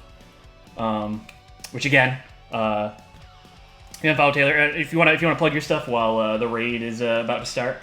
So my YouTube channel is The Gaming Shelf. And it's very JRPG centric. Every once in a while, I might throw in something a little different, but that's mainly the thing. So it's like latest news, fun videos, reviews, stuff like that. And then on Twitter, it's at Taylor's Shelf. So there's 2 S's in there just to be careful of. Yeah. And then so my company's Level Up Video. I don't know if that's the official name on YouTube, but we don't have any videos up right now, but it's like a black background and blue and white logo. So look out, I guess, look for this logo if you're searching. Cool. And then and that's all the things. And yeah, I appreciate you having me on and giving me some shout outs. No worries, man. I've been kind of checking back and forth on my YouTube back page, so I noticed some new subscribers. So if anybody came and subbed during the stream, I appreciate it. Yeah. So cool, man. And fun. Yeah, thanks again for hanging in. We're about to transition to her channel. I'll be on again Tuesday, 7 p.m. Eastern Time. We're doing Fire Emblem, so see you there. Until next time, have a good one, everybody. And here we go. All right. Oh, and that cuts to her channel. Yep.